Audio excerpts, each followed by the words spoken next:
Welcome to Haunting Whispers. Tonight, as the rain falls softly, we'll share some true scary stories to help you relax and fall asleep. And comment where are you watching from and the time you are watching this video. Also, don't forget to like and subscribe if you're enjoying the episode's story. Let the gentle rain and these chilling tales carry you off to sleep. Sweet dreams. My father walked out on me 20 years ago. Tonight I found out why. I hadn't seen my father in years. It had been 2 decades since I had set eyes on the man. My last clear memory of him was the one of him walking out the door when I was 5 years old.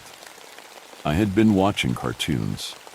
I turned just in time to see my dad's back as he walked out the door, wearing his standard blue jean jacket, with his head down as the door slammed behind him.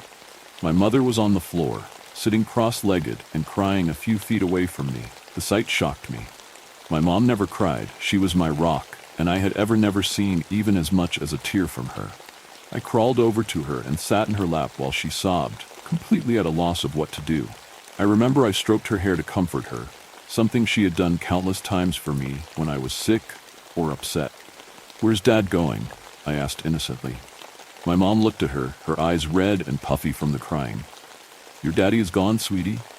Your daddy left us," she mumbled. The divorce had to be done in absentia. No one knew where he had gone. I remember walking around town with my grandmother, putting up missing posters of my father. She could never accept that he had simply walked away from all of us. The posters stayed up for a few months before they all got torn down. Years passed. Mom remarried a great guy. I got therapy to deal with my dad leaving and eventually went off to college. Life was normal. Though I never stopped thinking about my dad. Not really. Even when I thought I came to terms with it, I'd get the urge to Google his name or search for him on social media. But nothing ever turned up. That's why when he finally did message me, it came as a complete surprise. I was at work, messing around on my phone while I had reports to write when it popped up on my screen. "Is this David Lewis? From Topeka? And your mom's name is Penelope? If so, then this is your father. I have been trying to get in contact with you." I sat and stared at the message in disbelief. I set the phone down, then picked it up again and read the message. While I was processing everything, more messages appeared. "David, I'm so sorry for everything. For these years I stayed away. I really need you to answer me. I need you to agree to come meet with me." My first instinct wasn't to reply. I was half convinced this was some kind of scam. Someone knew about my past, and they were going to ask for a Venmo or money transfer. I finally replied, "How do I know this is really my father and not some kind of scam?" I waited for a reply. My heart was pounding, and a rush of thoughts were going through my head. If this was really my dad, I had a lot of things to say to him. Most of them weren't good. "I promise you, I'm your dad. When you were a kid, you had a ginger cat named Polka that died when you were 3. You had a stuffed teddy bear you slept with every night whose name was Mr. Simon. Please, David, this is really me, and I need you to agree to meet with me." I stared at my phone. I was racking my brain trying to think of what to say. Tell him off? Tell him I'd gladly meet him because I had missed him all these years? I did neither. "I need some time to process this. Let me write you back later this evening. I'm at work and I need to focus." Holding the phone, I waited for his reply. It came quickly. "I understand, but please, I need an answer by tonight." Going back to my desk to work on the reports was almost surreal. It was like I was a ghost in my own body. I did get everything done, though. It gave me something to focus on. Once I was home, I went straight to the bedroom and flopped on the bed, phone in hand. My fiancée wasn't home yet. Today was her late day at work. Of all the people I wanted to talk to the most, it was her. But she wouldn't be able to answer, even if I did call. I read over the messages again. Honestly, I didn't have to reply at all.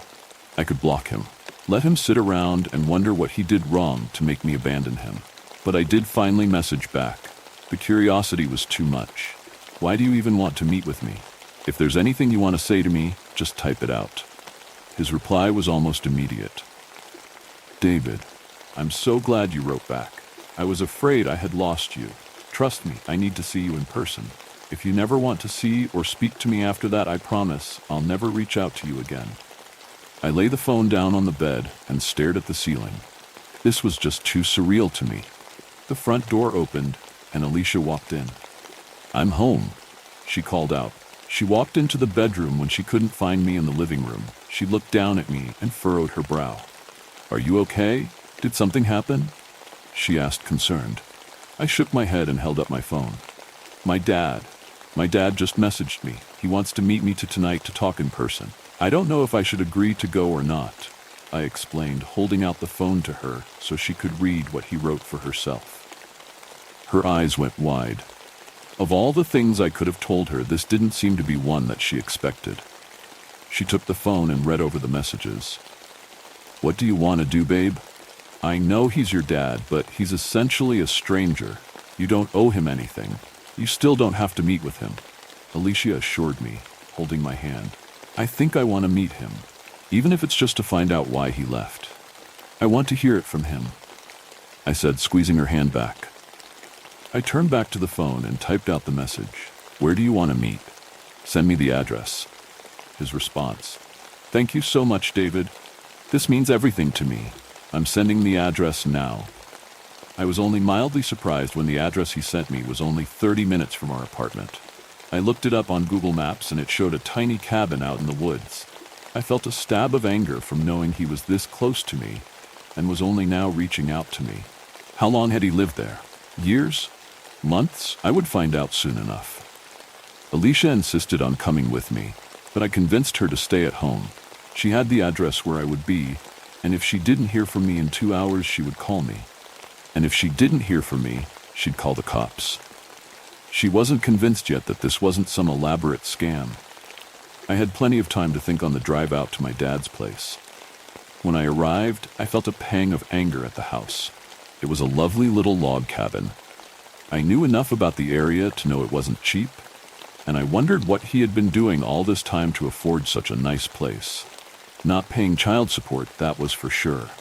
The car had barely come to halt before the door opened, and a man opened the door and awkwardly walked up to the driver window.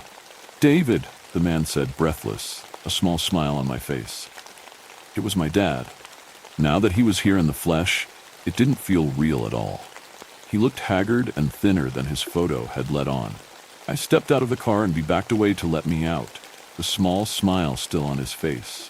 Everything I had planned to say to him vanished from my head as he gestured towards the house. "Come on, let's get you inside. I have a lot to explain before it's time." He started moving to the cabin, not looking back to see if I was following. I followed. I started at the back of his head, glaring. He hadn't tried to hug me or touch me in any way, for which I was glad, but I was also disappointed that he hadn't tried. The inside was nice, minimally, but tastefully decorated. It had a woman's touch, as Alicia would like to say. Maybe he had a girlfriend or even a wife. Mom remarried. "His name is Steve. He's a great guy," I blurted out. My dad turned and looked at me. The smile fell from his face and his eyes dropped. "I know, I saw that on social media. She looks happy," he said softly. I shrugged. I had said that to hurt him, but now all it did was make me feel a little guilty. "Why did you ask me to come here? After all this time? I just want you to know if you're going to ask about getting a kidney or money from me, you can forget it," I snapped, my voice sharper than I had intended. I wanted to play it cool, collected, but I was too frazzled. He stared at me. His eyes were watery as if he was fighting back tears. He seemed at a loss for words. I shifted awkwardly on the couch, averting my eyes. "I just needed to see you. I wanted to explain why I left. I'm not going to ask for forgiveness, but I do want you to understand why I did what I did," he said in a rush. I looked up at him. The obvious answer was that there had been another woman, or maybe some kind of debt to the mafia. Anything, really. But now that I was about to learn the reason, all I felt was a slow, simmering anger. No matter what excuse he gave me, it wouldn't be good enough. "I'm a werewolf," he said simply, spreading his arms in a gesture of resignation. I had to admit that all the things I had thought he might say, this was not one of them. "I see," I said slowly. He was mentally ill. Maybe he was schizophrenic or had some kind of mental break. "Look, if you brought me all the way out here so you could spin some kind of fairy tale about why you left, save it. I can tell you're doing well for yourself. There's no need to lie to me." I gestured angrily around the cabin. His eyes followed my hands as I pointed to our surroundings, and a tiny smile formed on his lips. "Oh, this isn't my house, David. The people who live here are on vacation and I broke in. But we needed a quiet place to talk," he explained, stepping closer. I stood up and sidestepped away, moving closer to the door. "Are you serious? Do you have any idea how much trouble you'd be in if you're caught?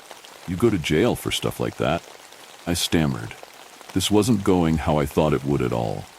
I was wishing it was a scammer. It would have been less heartbreaking. He moved towards me. He lifted his shirt, and that's when I saw he had a gun holster on his belt with a small pistol housed in it. In a smooth motion, he lifted out the gun and held it out to me. "I need you to do one thing for me. In all these years I've been away, I've done nothing but try to find a cure for this. To end it, to cure it, it doesn't matter. All I could find was this. The only thing that can truly stop me is silver. I have this thing loaded with silver bullets. It had to be done by someone who loves the afflicted. Otherwise, it won't work. Trust me, I've tried the alternatives." His eyes were dripping tears as he thrust the revolver into my hands. I stared at it dumbfounded. "Dad, this is insane. You're insane. You need to go to a hospital." I stared in shock at the gun. I'd never held one before. "It must be done by someone who loves me. My parents are dead. I know your mom doesn't love me. It must be you. You're all I have." He gulped as he spoke. I held out the gun to him, but he stepped away and walked towards the door, blocking the exit. "Look, we don't have much time. Once night falls, this will happen quickly. And you should know I don't have control over myself when the change comes. I've killed people without even remembering it. You won't be any different even if you are my son." He gulped again, the color draining from his face. I took a step back from him on reflex, clutching the gun to my chest protectively. I didn't want to give it up anymore. I didn't believe for a second that he was a werewolf, but giving him the gun seemed like a bad idea. "It's time to go outside now. No reason to ruin this nice house," he huffed. His breath was coming faster, like he had just run a mile. His face, already pale, was taking on an alarmingly waxy texture that was making my stomach turn. I had no idea if he was having a stoke, but he suddenly did not look good. He stumbled outside and I followed him, not knowing what to do. I glanced at my car. I could just run to it and leave. Take the gun with me and call an ambulance for him. Don't even think of trying to make it to the car. You won't have time anyway. He looked up as the last rays of daylight vanished over the horizon. "It's happening. Forgive me, David. Please know I always loved you. I hope you still love me," he rasped as he doubled over, seemingly in pain. "Dad," I gasped, taking a few steps towards him. "No," he screeched at me, holding his hands out and backing away before he fell to the ground and started convulsing. It happened instantaneously. In the movies I'd watched about werewolves, the transformation is always drawn out, painful and dramatic. But this wasn't it. His skin split open like it wasn't even skin anymore. It parted like his flesh was made of papier-mâché. My vision blurred as I took everything in. The beast rising from the sheds of skin and clothing and looking at me. Its eyes were a vicious amber, glowing and filled with pure malevolence. There was nothing human in them. We stared at each other for just a few seconds before it took a leap towards me, closing the distance between us in a split second. I shrieked and brought up my arm. The one with he gun. The creature was close enough for me to touch. I could smell the wet animal smell of its fur as it reached out towards me. I fired the gun on instinct. I fired twice, one bullet hitting the thing in its cheek and the second in the chest, where the heart should be. The beast let out an almost dainty and human-sounding gasp as it collapsed sideways. It looked surprised as it hit the dirt. I dropped the gun, my fingers numb from shock, and I ran to my car. I started the car and peeled out of the driveway. The headlights briefly illuminated the thing's body as I drove away. It hadn't moved. The shock hit me as I was driving, and I struggled to keep myself on the road. I kept looking in the rearview mirror, expecting to see that thing chasing me down. But there was only darkness behind me. I didn't call the cops or an ambulance. I cried silently the whole way home. There was nothing I could tell anyone that would make any sense to anyone. Alicia had waited up for me, and when I burst in the front door, she gasped and asked me what had happened. I couldn't tell her the truth. I made up a lie on the spot that I had met my dad and he was a drug addict asking for money. That the cabin wasn't even his, but a place he had broken into. I had to talk her out of calling the cops. There was no way I could ever explain why there was a dead lycanthrope in the driveway. She stayed up with me until exhaustion finally took her, and she passed out on the couch. I stayed awake, though. There was no way I could sleep. I sat in the dark, sipping coffee and shaking. When the first rays of light peeked through the blinds, I let out a sigh of relief. The sunlight brought sanity with it, and I could start trying to convince myself that I had hallucinated this whole night. That's when my phone buzzed, and I reflexively looked at the message that popped up on my screen, and my heart dropped. It was just a single sentence. David, it didn't work. The last story is the one you won't forget. Some say it's not just a story, but a warning. If you're brave enough to hear it, you might never sleep the same again. As one nightmare fades, another takes its place in the shadows. My father is a park ranger. He took me with him on the night shift. I should have listened to his rules. This is how the human mind works. When you're walking through a forest, you don't think too much. You just let the silence surround you, feel the soft breeze and the branches crack under your feet. It's in our nature to yearn for such scenery. No matter how much we thrive in busy, concrete-soaked cities, forests are always welcoming and refreshing to us. The air is clear and crisp, and daylight plays hide-and-seek through the tall branches. It's inspiring and beautiful. Sometimes, though, as you walk on your path, your mind begins to focus on small things, noises, gusts of wind, shadows in the trees. Such silence can be both welcoming and unsettling, depends on how you view it. Forests are double-sided coins. They hide you away from the tiring city landscape, but expose you to another environment. You're not in control anymore, because this is not your home. You can lie to yourself and build a house there, but you don't belong in a forest. You're merely a visitor. That's national parks for you. An illusion of being in control. The fake freedom you feel when you walk on those marked paths and camp in the square assigned to you, when you think the silence around you is peaceful. But even the silence is an illusion. Visit a forest again. Even when it's silent, is it really? It's not. Complete, absolute silence means death. Fear it. My father taught me that. He's a park ranger, and he's been doing this job since forever. I wasn't much of a fan of national parks, especially because most of the time there's no service and the hikes are killing me. I'd rather enjoy nature by swimming in a lake or skiing. Why break your legs to end up to a high point just to see a random valley? Not to mention the animals. They were everywhere, and the insects always got on my nerves. I never understood his love for the forest. I guess that was one of the reasons why he started telling me scary stories from his night shift. Looking back, they were obviously made up, but to younger me, they seemed believable. I used to think he was so brave for working the night shift. As I got older, I got into horror, and even if I didn't believe in his forest creatures anymore, I still liked the idea of spending the night in a small cabin in the middle of nowhere, just for that dose of adrenaline. When my father said he wanted to take me with him, I accepted immediately. I knew why he offered. See, over the past years, our relationship had taken a big hit. I guess I was growing up, and he didn't know how to handle that. He'd become emotionally distant and seemed to repel any of my tries to open up to him. In return, I'd become uninterested and irritable. In the words of my mother, this would have been a fun way to bond, I guess. We arrived at the park around 9 p.m. His shift started at 10 p.m. and ended at 6 a.m. His Jeep pierced through the darkness and ventured into the woods. The headlights flashed the trees, turning them white against the black sky. I'd never been on this route, but again, my visits to the park were rare. We drove for a while. Most of the time, people underestimate the size of national parks. It took us an hour and a half to get to the cabin, which wasn't even in the heart of the forest. I saw it, one single trace of humanity in the middle of nowhere. A tiny, wooden cabin with flickering light bulbs and watchdogs. Before we got out of the car, my father stopped me. Listen, there's some instructions you need to follow here. I know it might seem unimportant, but they're crucial.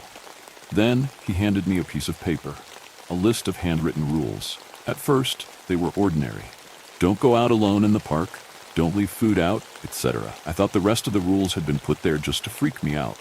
Dad, I'm not 12 anymore. You can't freak me out with this shit. I'm not trying to. You wanted to come here with me, so act accordingly. What even is this? If you see a man without an arm, don't help him. We have all kinds of weirdos around here. And this, if the whistling is near you, it means they're far. My father smiled, but his eyes didn't. Some of these are added by superstitious fellas. It's more of a what if. It's not going to happen to you. Don't go out alone in the park. Always have a working contact device. Don't leave marked paths unless instructed to and/or with proper equipment. Don't leave food out and lock the trash bins. Always keep on the whistle and the badge. If you see a man without an arm, don't help him. Your family is not in here. Remember, there is no reason for you to hear their voices from outside. Lock your car doors, even when you are driving. Check the marks on the trees. There's only 3 types of marks, all triangles: red, yellow, and green. Other marks are not ours. Don't follow them. If the whistling is near you, it means they're far. If it's far away, it means they're near. Beware of dead blue. What is dead blue? I asked. My father sighed. You know when you're out in the woods? When you think what you hear is silence, but you realize there's dozens of sounds around you, from birds to crickets to leaves rustling? Yeah. That's because there's no such thing as silence. Absolute silence. Never. There's always sound. Movement. Life. Dead blue is complete and utter silence. That's our, code name for it. Death-inducing silence. Unnatural. Right. And when that happens, it won't. But if it does? He paused, staring at the steering wheel. Then, his head turned to me. His eyes darted from mine to the window behind me. You leave. That being said, he got out of the car and I followed. The cabin was dusty and cramped. I couldn't understand how he could spend 8 hours in here. He had a small TV, but it wasn't working, a desk, and a mini fridge. You sit here all alone? I asked. Yeah. Why that freak you out? Don't you get bored? Martin's post is 10 minutes away. Sometimes I just drive over. Nothing really happens out here anyway. My spot is pretty far from the campsites. I just have to patrol from time to time to make sure no one wanders off into the night, but that rarely happens. This is one of the wilder areas, less explored. You haven't explored it all? His eyes sparkled. Wouldn't be possible. So you don't know what's out there? That's the fun of it. You said you wanted adrenaline. There you go. I nodded. He opened the mini fridge and threw me some juice. Orange juice. I'd mentioned I liked this brand once, and he'd remembered. Maybe our relationship wasn't so bad. We sat next to each other in the small cabin. Dad locked it. I'm not gonna lie to you, most of the time I just sleep. Literally nothing ever happens. So you really didn't see any creatures out there, like the ones you told me about when I was little? I jokingly asked. The only creature out there is my manager, and I'd rather face 1,000,000 cryptids than talk to him. I laughed. I leaned in to look out the windows. I can't see anything, just my reflection. Want me to dim down the light? Yeah. He did, and darkness crept inside the tiny cabin. The woods became more prominent, more vivid. The light made by the moon was unbelievable, and the stars were actually visible, compared to the polluted city. The cabin was on a hill, propped up a tree, with a trapdoor and a ladder leading to our car. We could actually see above the tree line, into the valley. We spent the first hours talking. Somewhere around midnight, I began dozing off. I didn't want to, but I caved in and fell asleep with my head on the desk. He woke me up. I rubbed my eyes in confusion. What time is it? I got a call from Martin. Right? Who was Martin? I mumbled. The other one in the area. He says he got a call from the campsite and someone's missing. We need to go search for him. We? As in us? Yeah. You'll stay in the back seat. I'm on the phone with Martin right now. I could hear Martin's muffled voice through the speaker. Wait, don't take the kid. Why not? He'll stay in the car. Paul, it could be one of those nights. We won't get out of the car. You can't guarantee that. Well, I can't leave him here. Alone. In the dark. A pause followed. Look, Paul, I understand you wanted to do a take your kid to work day, but I don't know about this one. It could be dangerous. We're literally just going to drive around for a bit. It's fine. Leave him in the cabin. Dad put his hand over one of the speakers, so I didn't understand what Martin told him. His eyes kept darting to the window behind me. He sighed. Martin will come pick me up. You are staying here, locked. Turn the lights off and wait for me to return. It's going to take a minute and you'll be safe here. What? I'm not staying here alone. What did Martin tell you to change your mind? It doesn't matter. I'll return in maximum half an hour. You can go back to sleep if you want, or I can call you and we can talk. I was afraid, truly afraid. I did not want to show it, especially after I'd complained that nothing interesting happened around there, so I reluctantly agreed. My dad opened the trapdoor and climbed down the ladder, then his face disappeared into the darkness. I saw Martin's car pick him up and drive away. Silence followed. I wished I'd been home, in my bed. Instead, I sat stiff on the chair and waited, and waited. I began imagining the worst. What if they'd crashed? What if a bear had found them? I didn't want to let my fear get the best of me, but I thought about his legends and the set of rules. I hoped the writers were just paranoid. At around 2 a.m., I heard a knock on the trapdoor. I felt my chest tighten. Another knock followed. I wanted to respond, but something in me didn't allow me to. Then, I heard my dad's voice. Kev, open. It's cold out here. It echoed through the cabin. My eyes were dry from the lack of sleep, but my mind was fully awake. I stared at the phone, then at the trapdoor. Kev, open, please. I know you're there. I saw you at the window. I turned off the light completely. I don't know why I had this urge, but if my dad could see me from the window, anyone could, or anything.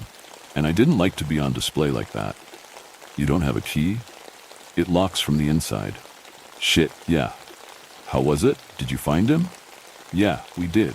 He was drunk off his ass. We helped him return to his friends. Could have been a lot worse.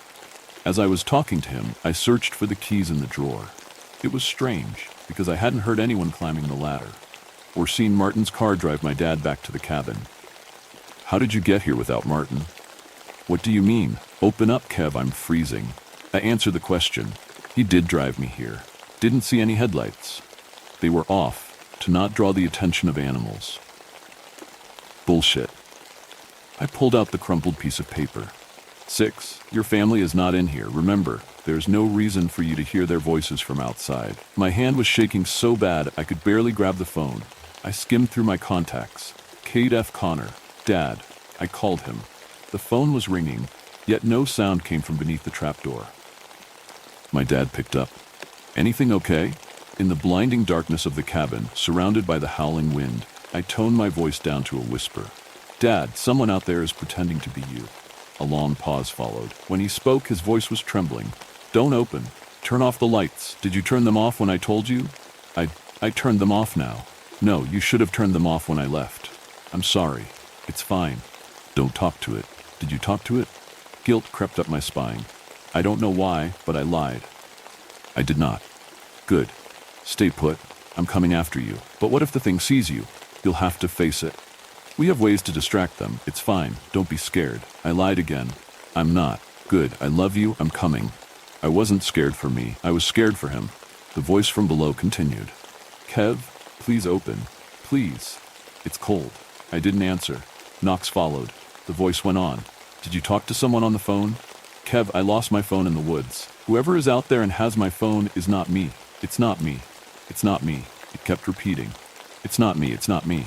I began feeling lightheaded. Fear is one thing, but this was a combination of anxiety, stress, and guilt. I tried to control my breaths, but to no avail. The cabin was spinning around me. It's not me. It's not me. It's not me. It's not me. It's not me.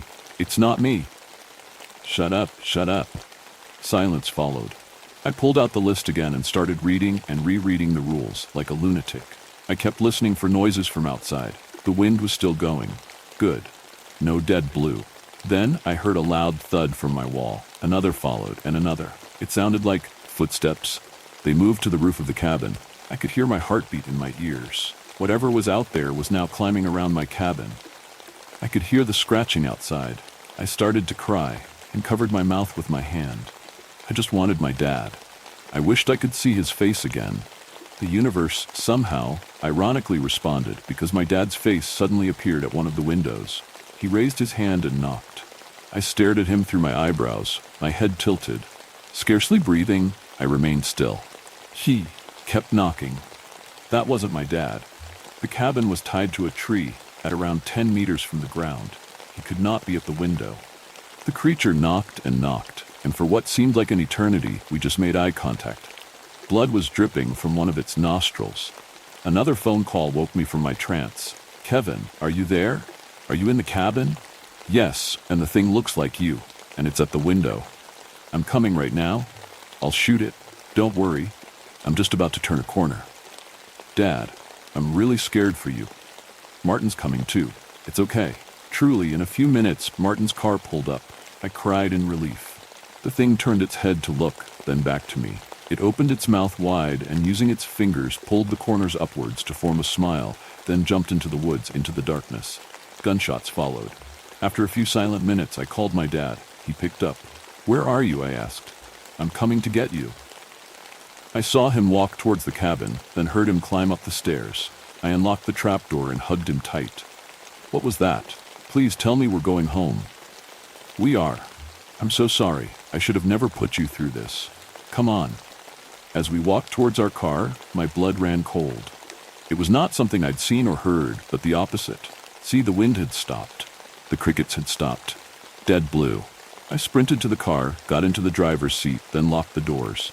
My dad was standing in front of the car, confused. That's when I got a text, and I hit the gas. I ran him over, then turned the car around and sped up into the night. I barely knew how to work it out, since I didn't have my license, but I left as quick as possible. Behind me, a car followed. When I got to the nearest checkpoint, I stopped. The car was Martin's. He got out, alone. "Where's my dad?" I asked. He took an ATV to get you. Said he'd get there faster. I texted him to turn around and that you were safe." The text he'd sent me. "Martin and I split up. He may get there faster than me, and if he does, he'll text me to turn and head to the checkpoint. There is no one with Martin. He's alone.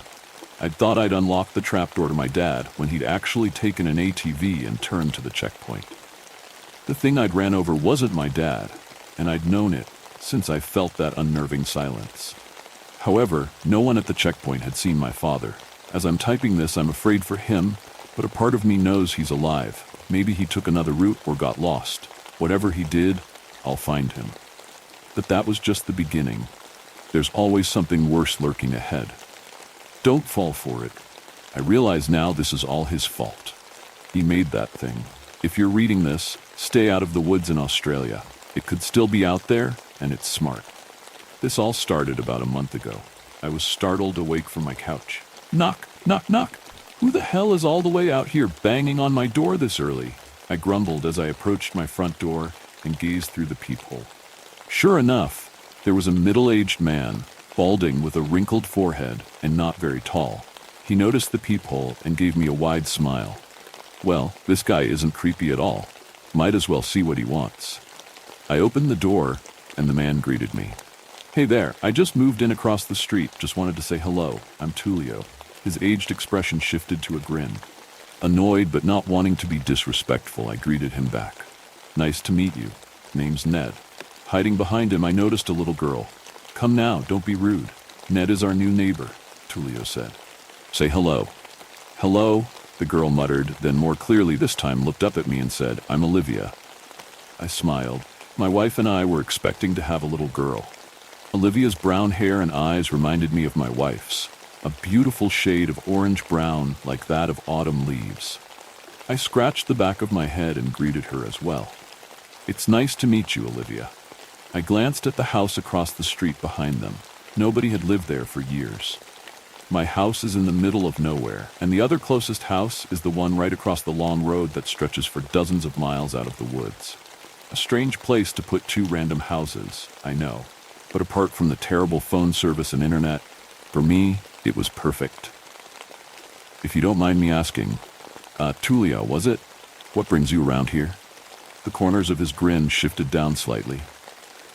Well, the city life gets kind of overwhelming, you know? Besides, they need some space too. He pointed at the van parked beside the road. I know. Let me introduce you. I raised an eyebrow at Tullio. Don't worry, haha, it's nothing strange, he said, noticing my suspicion. My curiosity piqued. I followed him and his daughter down the driveway leading to my front door and onto the pavement to the back of the van. They must have grown tired of staying in here by now, he stated as he opened the doors to the van. My eyes widened. Inside the van were all sorts of birds, parrots, peacocks, many that I'd never seen before. Tullio gave me a pat on the back and smiled. Beautiful, aren't they? These guys are my whole life. I'm an ornithologist, you see. Ah, that explains all these birds then. I'm guessing you couldn't keep all of these back where you lived, right? Tullio's dark brown eyes looked down for a bit as if contemplating his next words. Yes, something like that. I looked back at the birds. They really were beautiful. All of them had vibrant colors, and there were species I'd never seen before.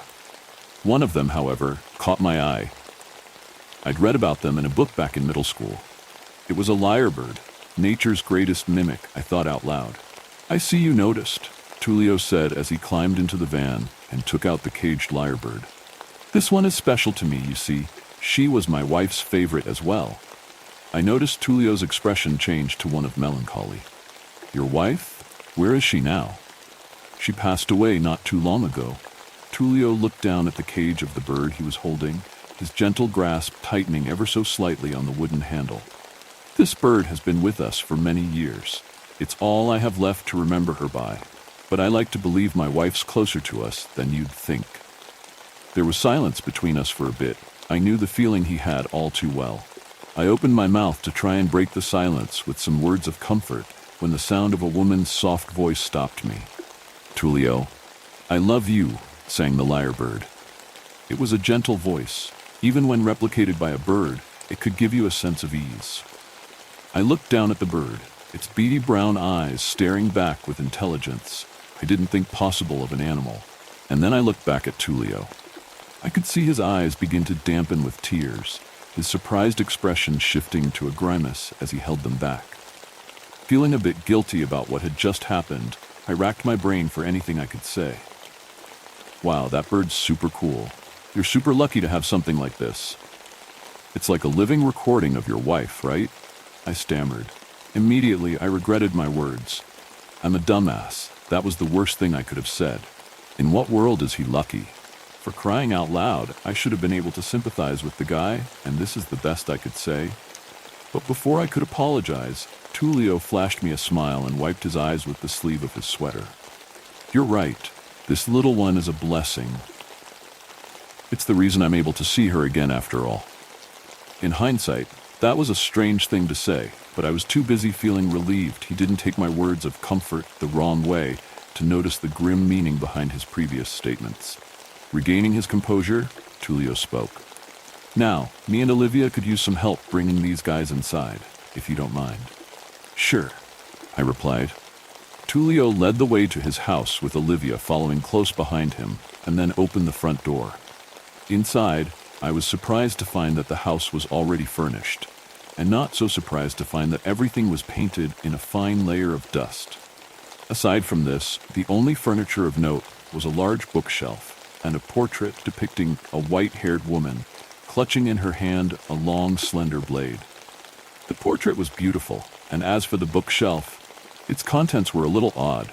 Books about biology and human anatomy, as well as bird anatomy. A couple, however, caught my eye. Strange books about rituals and others about alchemical sciences.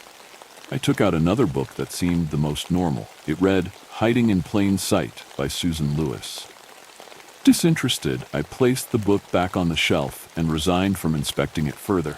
But then something else caught my eye. A small picture frame on a table by the bookshelf. There was something familiar about it. After looking at it for a while longer, I realized it was a picture of a young Tullio and a woman with long brown hair like that of autumn leaves. Why would he lie about just having moved here? Well, technically, he never claimed to have not lived here, but something's off, I thought. I decided to stay quiet about it and turned to face Tullio, who was admiring some of his new, free furniture. Lucky me, Tullio laughed. Must be from the folks who lived here. Too lazy to move stuff out, huh? Saves me some money. Looks like it, I replied. Olivia ran up the dusty wooden stairs, yelling enthusiastically. I'm gonna look at the rooms, Dad. Okay, but be careful, Tullio yelled back. Together, we made our way back to the van and began to bring all the birds inside the spacious living room of Tullio's house. But when I was picking up the cage of a large parrot, I stopped to look at something. I put down the cage and got closer to the front of the van. where I saw a large bag leaning up against the wall of the van, in the shape of a human body. A strange smell was coming from it. My heart sank, and a million thoughts raced through my mind in the span of a second. But my rushing thoughts stopped when I heard the sound of footsteps coming up to the rear of the van. Tulio's once gentle and aged voice, now sounding cold and empty, called out to me. "Ned, you've been taking a while. Everything all right? That parrot should be the last one." Deciding the best course of action was to act normal, I stammered. Yeah, sorry. Just having some trouble carrying the cage." "Oh yeah, that one doesn't have a handle, huh? Sorry about that." I carried the bird past Tulio, his small and unassuming figure now looking much larger in my eyes. Inside the house, I placed the cage down, and then my thoughts once again began to race. That bag could have been anything, but why was it shaped that way? Could this guy really be a murderer? What about his daughter? Does she know about this? When he comes back, what should I do? The noise in my head was forced to quiet once again as I noticed Tulio returning, and to my horror, over one of his shoulders was the large bag. "Act cool." He settled the bag down near the front door. I could feel a cold sweat running down my neck, and stupid as it may have been, I spoke. "Hey, just out of curiosity, what's in that bag?" I pointed towards the large bag he had just set down on the floor. "Good going, dumbass. You just asked the now potential murderer about his painfully obvious victim. No way this could go wrong, huh?" "Oh, this?" Tulio looked down at the bag. A pit formed in my stomach as he pulled out a pocket knife from his back pocket. I watched in silence as he sliced open the top of the bag and reached his hand inside, showing me the contents. Seeds. The bag was full of bird feed. I felt a wave of relief as my tense body began to finally relax. Tulio put the knife back in his pocket and then approached me. He patted me on the shoulder and said, "Thanks for the help, Ned. My back has been killing me, huh?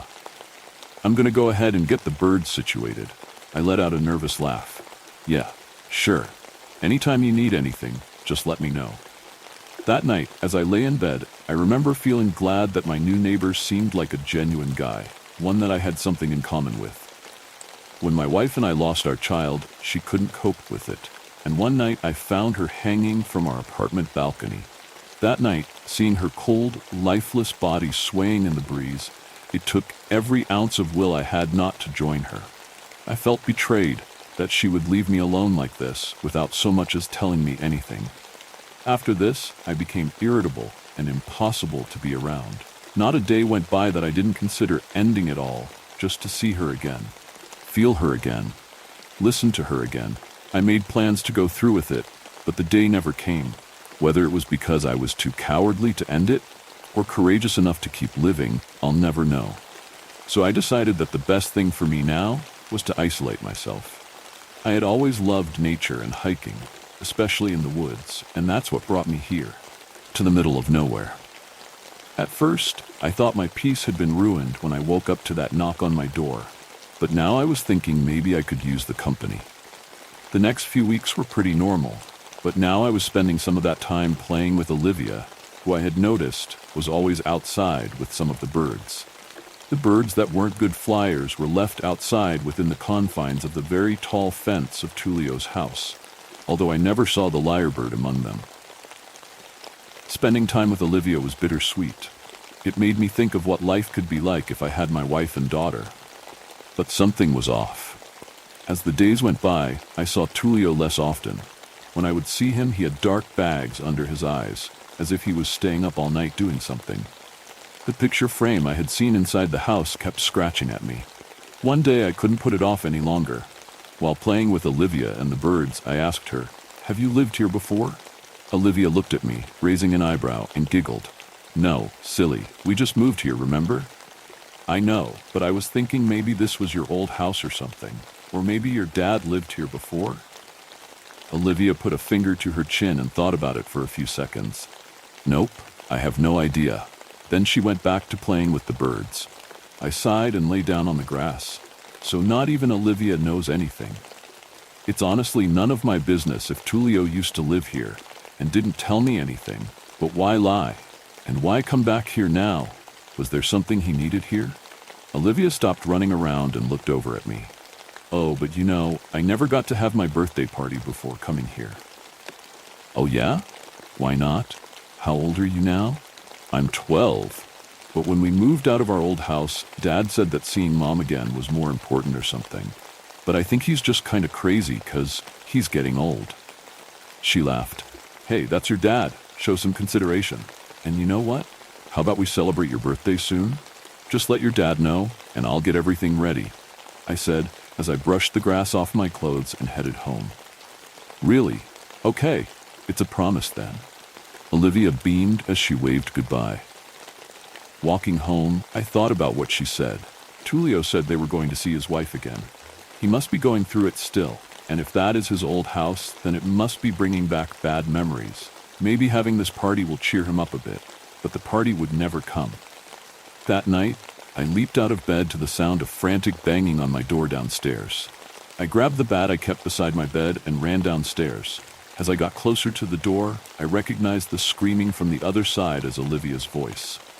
I dropped the bat and opened the door. She had tears running down her cheeks. My dad needs help. He's really hurt, she sobbed.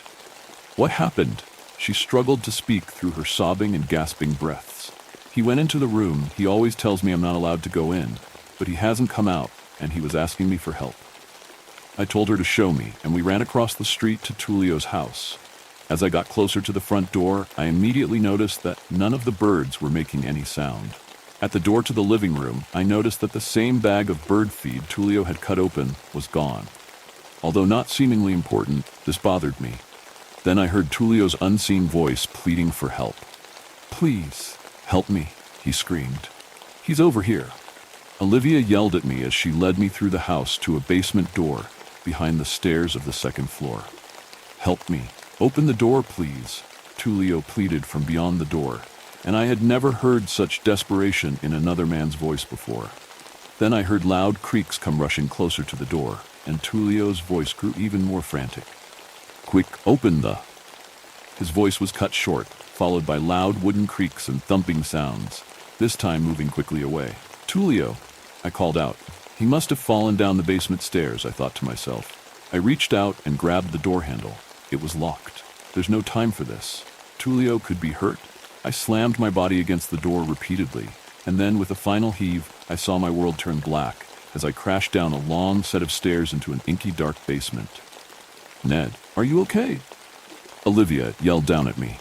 I got up groggily onto my unsteady feet and yelled back. I'm fine. You stay up there.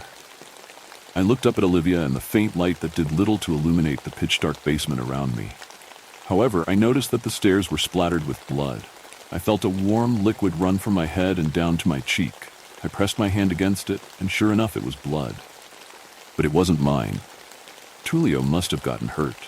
Tullio, where are you? Are you okay? I yelled into the darkness. No response. I decided to follow the trail of blood.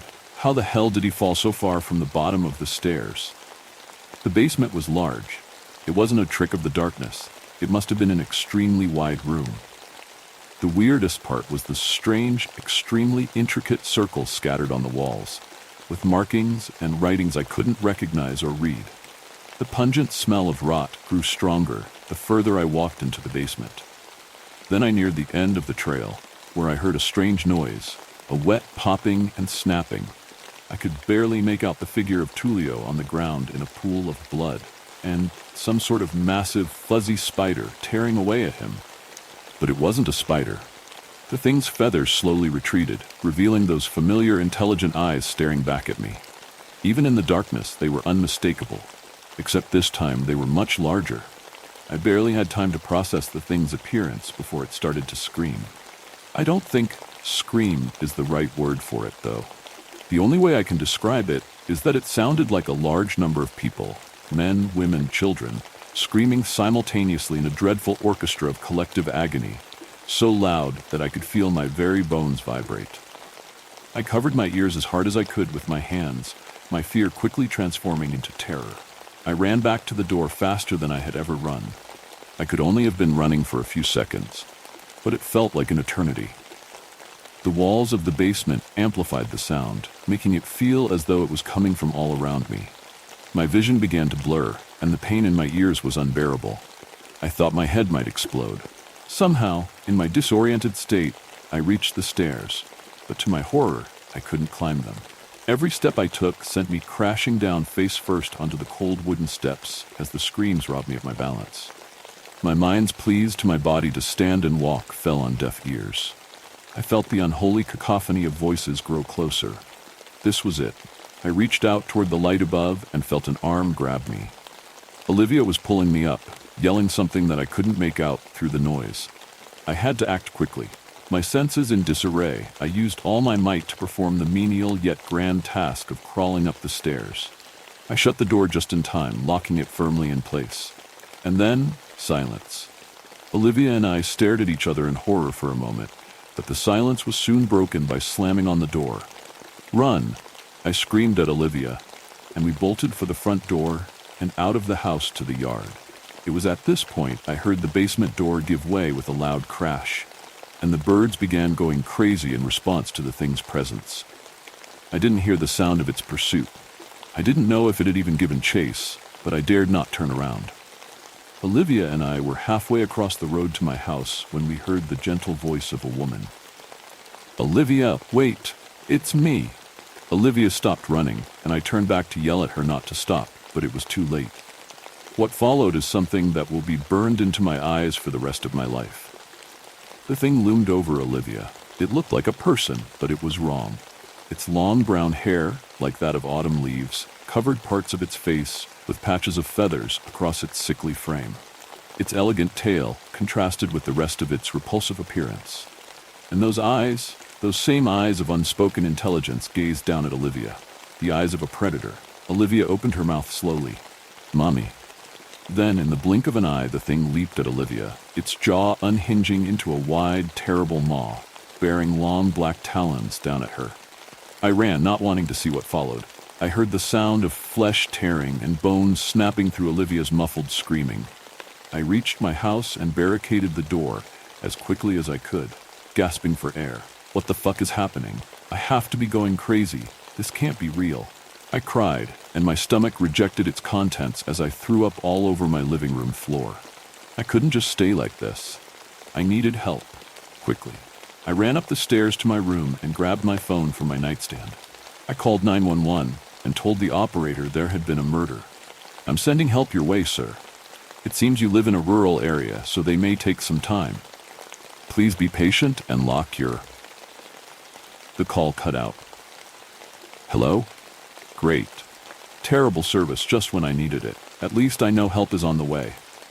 I curled up against the wall with the shotgun I kept under my bed, praying to every god I knew that I wouldn't have to use it, that I wouldn't have to come face to face with that thing again.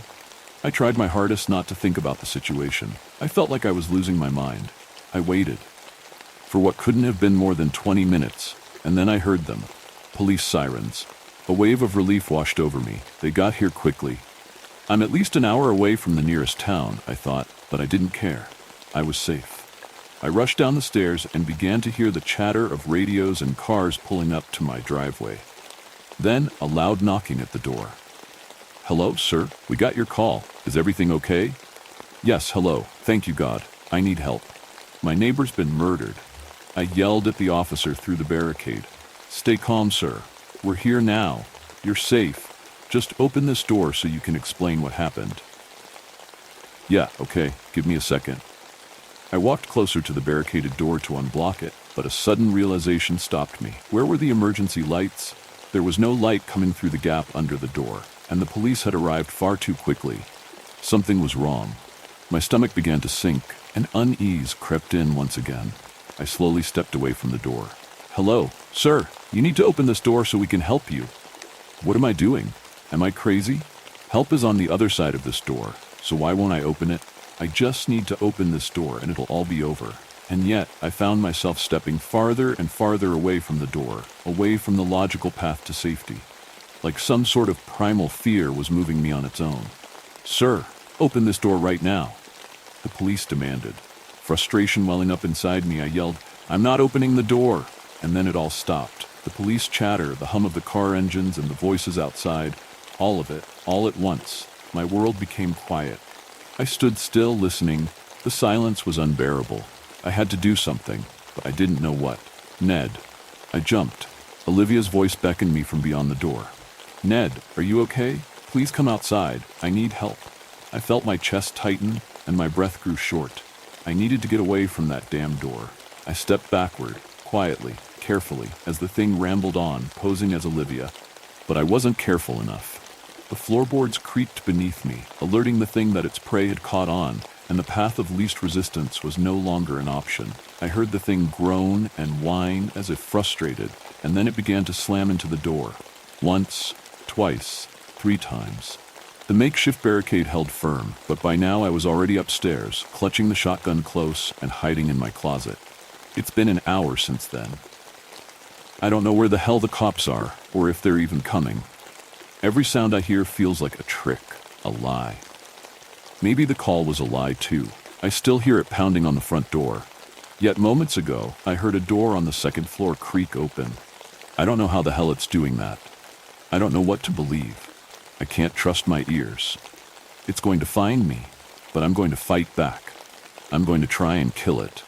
If you hear from me again, it means I was successful. This was the only place I could think to write this. And if I fail, if, God forbid, you encounter this thing, please, don't fall for it. The stories don't end here. Hit subscribe and let the terror continue. The darkness never sleeps, and neither do the terrors that hide within it. Can anyone hear me? Whether this transmission will reach anything or anyone, I do not know. Yet, I must send something, anything, to warn those who may follow. If this reaches even one person, perhaps I will have saved a galaxy. Onle. My name is Redacted, and I was the chief physicist aboard the Nova project, the last remaining crew member. It's hard to believe now that we ever thought this mission was a good idea. We received a transmission. It was short, simple, chilling. It said, help. Not in code, not in some alien tongue. No, it was in plain, clear English. The signal came from NGC 1068, also known as Messier 77, a galaxy 45 million light-years from Earth. The message was impossible, unthinkable, but how could we ignore it? The year was 2458 AD, and humanity had long surpassed the limits of light-speed travel, colonizing distant corners of our galaxy. But this was something else. The first transmission of its kind, and it demanded an answer. We gathered the best, the brightest. The crew of 15 included minds from Earth and a few from the Europa colonies. Our ship, the Nova, was a marvel of engineering, capable of reaching 177 times the speed of light. Time dilation made the journey feel like the blink of an eye for us, but back on Earth? Thousands of years would pass before anyone knew of our fate. Yet, nothing could have prepared us for what we found. When we arrived at the coordinates, we found a world not empty, but abandoned in the cruelest sense. Cities lay in ruin, their bones picked clean by time. Overgrown forests clawed at the crumbling remnants of once great structures. It was like stepping into a graveyard of civilization, long dead, yet whispering of things far worse. Our search was fruitless. Every building we entered filled only with ghosts and silence, until we found it, a skeleton clutching a journal.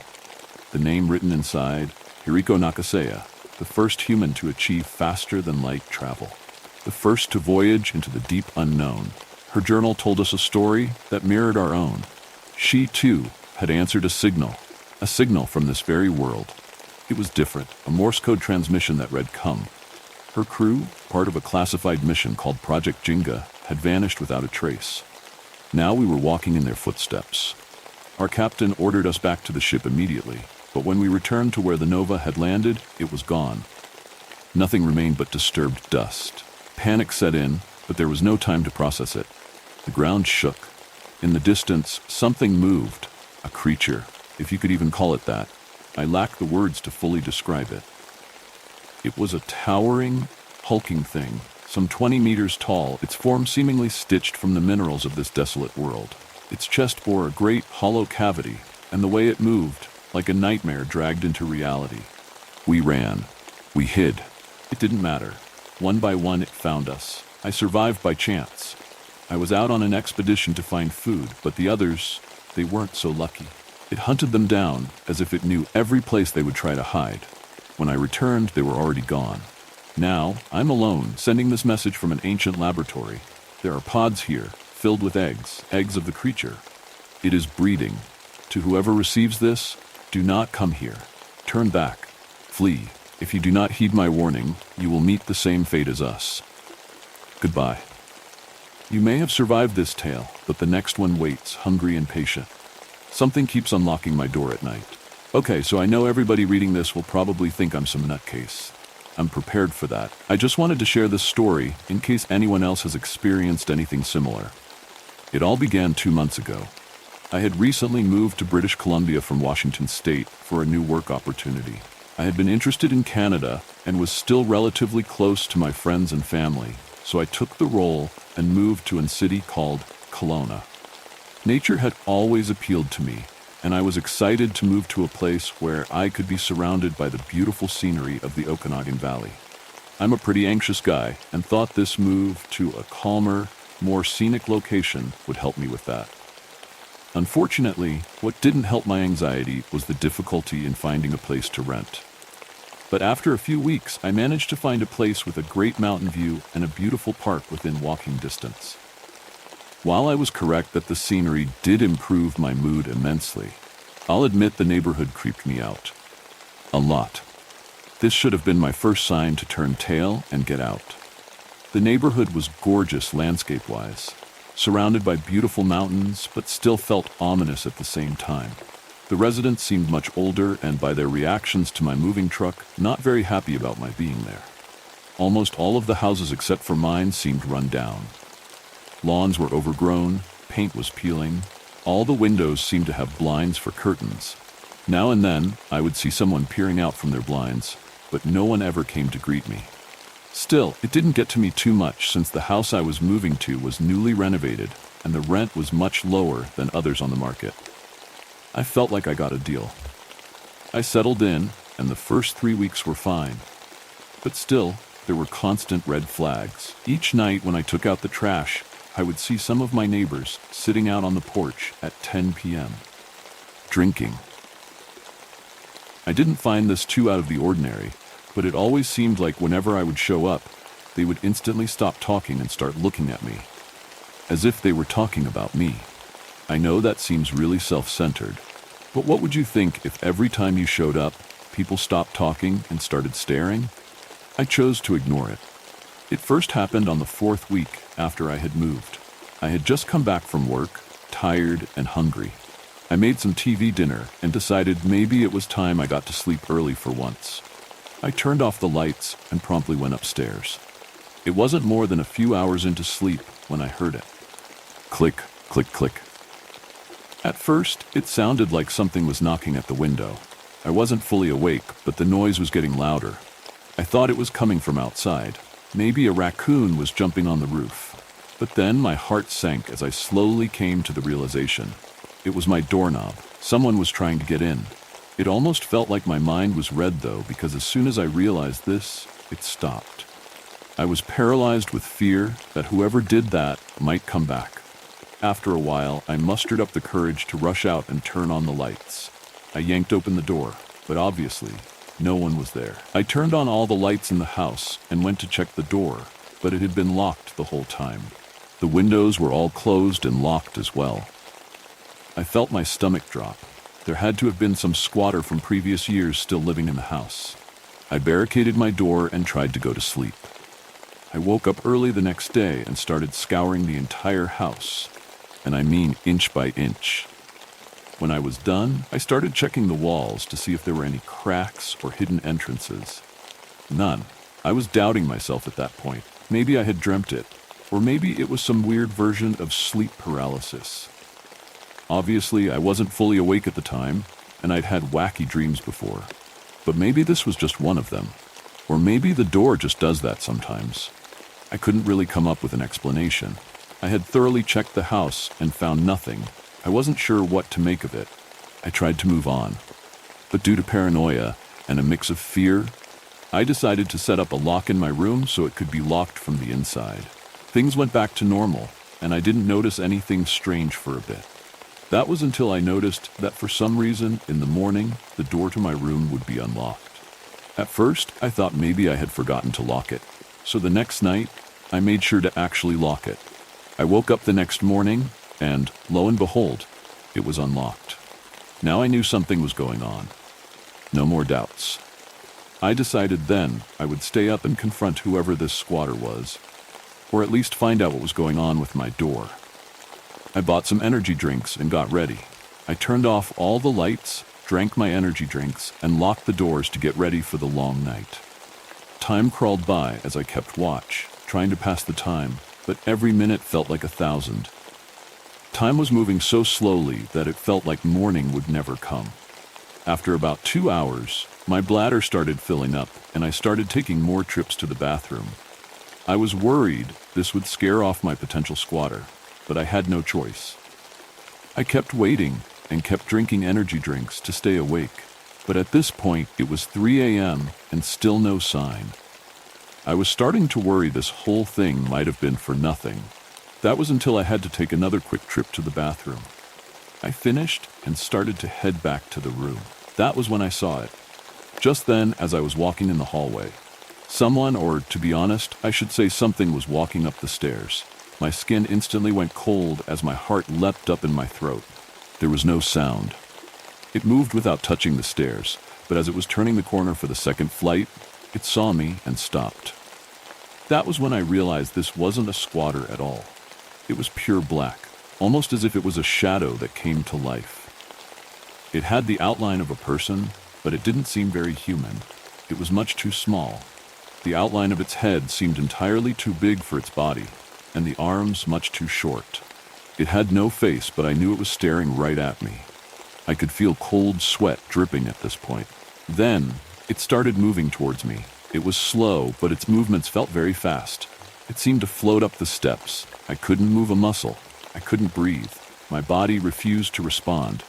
At this point, it was 4 to 6 feet ahead of me, and that was when I somehow broke out of my paralysis. I quickly turned on the light in the hallway, but inadvertently blinded myself for a second as my eyes took a moment to adjust. But just when I was able to see again, it was gone. I knew I wasn't going crazy. I knew what I saw. I bolted downstairs, turned on all the lights, and started looking around the house. Then I rushed outside to see if I could find anything. Nothing. But I spotted something else. It wasn't clear at first since it was still dark, but the street lamps illuminated just enough to spot something that brought back that terrible feeling I had just felt. I saw someone peering out from the blinds. I thought it was just one of my neighbors, but as I looked around, I spotted 1, 2, 3, 4. Almost the entire neighborhood was watching me at 4 a.m. stumbling outside. And I knew it wasn't because of any noise, because I made absolutely none while looking outside. All I did was open the door and come out. It was almost as if they had been awake too, expecting me to come outside. Why else would almost the entire neighborhood be awake at 4 a.m. watching me? I walked in the middle of the street looking directly at them as they watched me, but no one took a step back. They just kept watching. And the way they were looking at me wasn't just out of neighborly curiosity. It was different. It was like they were privy to something I didn't know. Like I said, I can be somewhat prone to anxiety and paranoia, but even I could tell that there was something else going on here. I went back inside, locked the doors, and just stayed in the living room for the remainder of the night with all the lights on until the sun came up. The next day, I got all my belongings, put them in a suitcase, and started renting a hotel. I didn't care how many months were left on my lease or how much it would cost to break it. I just left. If you want more chilling tales, don't forget to hit subscribe. But be warned, the nightmares are just beginning. Let's move to next story. With every story told, the darkness grows thicker and more dangerous. A visitor on the plains, I woke to the sound of my dog's muffled barking. Not the, I saw a deer and want to chase it kind of barking. More the, danger is imminent and I want to be as intimidating as possible kind of barking, laced with a tinge of fear. This was alarming in itself, but perhaps more alarming was the abruptness at which their barking ceased. I sat up in my bed, knowing that it would be necessary to go out and check on them, and glanced through heavy eyelids at the digital clock on my bedside table. 2:43 a.m. What the hell could be outside bothering my dogs at 2:43 a.m.? It might seem normal to have your dogs making a fret about some nighttime creature, a deer, raccoons, etc. But this was the plains of western Kansas. Endless miles of mostly flat, unsheltered farmlands, where whatever patches of grass sprouted were slightly yellowed from weeks' exposure to the cold winter air. Aside from the occasional coyote, there just wasn't much out here that would pose a threat to them, and they had never been bothered by coyotes before. Coyotes typically see my two big boys and sprint in the opposite direction. My father had left me this place about 3 years ago, after his suicide. I had been living here for a little under a year, a small, cozy, isolated farm that seemed to be uniquely prosperous for the area. The environment had allowed the sort or lack of human contact that my father had always seemed to seek out. He'd always been a quiet man who never had much to say, and we never had any real closeness or relationship as I was growing up. Sadly, due to my life situation at the time, I didn't see my father for several years before his death. To be blunt, until recently, I was a complete failure as a son and a man. Growing up in western Kansas, there isn't much to do for fun or for a paycheck, so a lot of folks turn to cooking meth, myself included. This, of course, comes with lots of getting high on your own product. After years of living on the streets and crashing in drug dens, I finally got my shit together in my late 30s. I was working a low-paying, dead-end job and living in a dingy apartment, but at least I was clean. Getting a permanent address had brought me the news of my father's passing and the farm I had inherited. I doubt he'd wanted to pass this place to me at all, but my mother passed 20 years ago, and I was his only heir. As I swung my legs over the side of the bed, at the exact moment my feet touched the floor, there was a soft, gentle knocking at the front door. 3 knocks of the knuckles, tap, tap, tap. I felt my heart racing. I'm not what you would consider a brave man, but I shakily sprung to action regardless. I grabbed my dad's old shotgun out of the gun closet on the way to the front door and quickly chambered around in the already loaded gun. Before opening the door, I stood on my tippy toes and looked out of the window at the top of my front door. Underneath the glow of my security light, a man stood facing away from my house, seemingly surveying the empty, slightly frost-covered lands to the south, barely visible under the faint light of the moon. He stood maybe 15 feet away from the door, as if he'd simply walked away a few paces after knocking. He looked to be wearing very old-style clothing. My best guess was that his clothes may have been a current fashion trend back in the mid-1800s, and held a cane against the ground in his right hand. His hair was dark, containing just a hint of curl, and fell just below his ears. I slowly opened my door, the hinges creaking with age, and hesitantly stepped out onto the porch. The cold winter air was noticeable, but had little effect given the waves of adrenaline coursing through my veins. I noticed my dog sitting quietly at the edge of the security light's range, and felt a slight bit of relief cross my heart. I tried to be casual and project with confidence towards this man, but I'm sure the cracking in my voice gave away how I really felt about the situation. "What's up, man? Don't get many visitors out here in the middle of..." "I've always been good with animals," came his reply, cutting me off as he continued to face away. I felt unsure about how to proceed in the conversation, as he had just pointedly ignored what I said, while rudely interrupting me. His tone was also much too casual for a guy who had shown up at somebody's house in the middle of nowhere on a cold winter night, which only served to further my unease about the situation. There were crazy folks all over the place. I dealt with a lot of them back in my junkie days, but the dangerous crazy folks were always the ones who spoke as if they had not a care in the world, nothing to lose. That was the sort of aura radiating from this man. He had conveyed it all with a single line. "Do you need help? Why did you knock at my door?" The man paused for a moment, continuing to survey the land. After a good 10 or 15 seconds passed, he finally deemed it a good time to give what he felt was a reply. "This land has served you well, has it not? You've only been here for 1 summer, but the beans and corn you planted thrived. Thrived curiously so, wouldn't you say? Many of your neighbors lost entire fields due to drought, but not you, not here. You may have not even noticed, the half-wit that you are. You simply moved out here on a whim, put the seeds in the ground, and proceeded to ignore them. I will tell you that most men have to give much more time and effort than you gave to yield a good batch of crops. You don't even deserve to prosper as you did, really, given what a stain on society a man such as yourself truly is. In my eyes, at least. I was taken aback by his words, partly due to the retained fear I held from previous moments, but also due to the absurdity that he seemed to have paid me a visit simply to disparage my farming capabilities. I didn't want to admit it, but I had not, in fact, noticed how well I'd prospered the summer before in comparison to my neighbors. Many years ago, a deal was made, he continued. Generations have passed, come and gone, and anyone who has used this farm has borne a successful crop each and every year. You yourself have used the farm and are now part of the deal that was made. Yes, I know you didn't personally agree to any sort of deal, but the time for not getting roped in has come and gone, and that's just something you're going to have to live with. If I'd had a few minutes to think rationally about the situation, maybe I wouldn't have believed. I wanted to brush him off as a loon, threatened him with my shotgun the best I could, and called the sheriff's office in the morning. That's what I would have likely done, had he not turned around to look at me. He looked to be a younger man, perhaps in his late 20s, with a pointed chin and larger than average nose. The feature that stood out the most, however, were his eyes.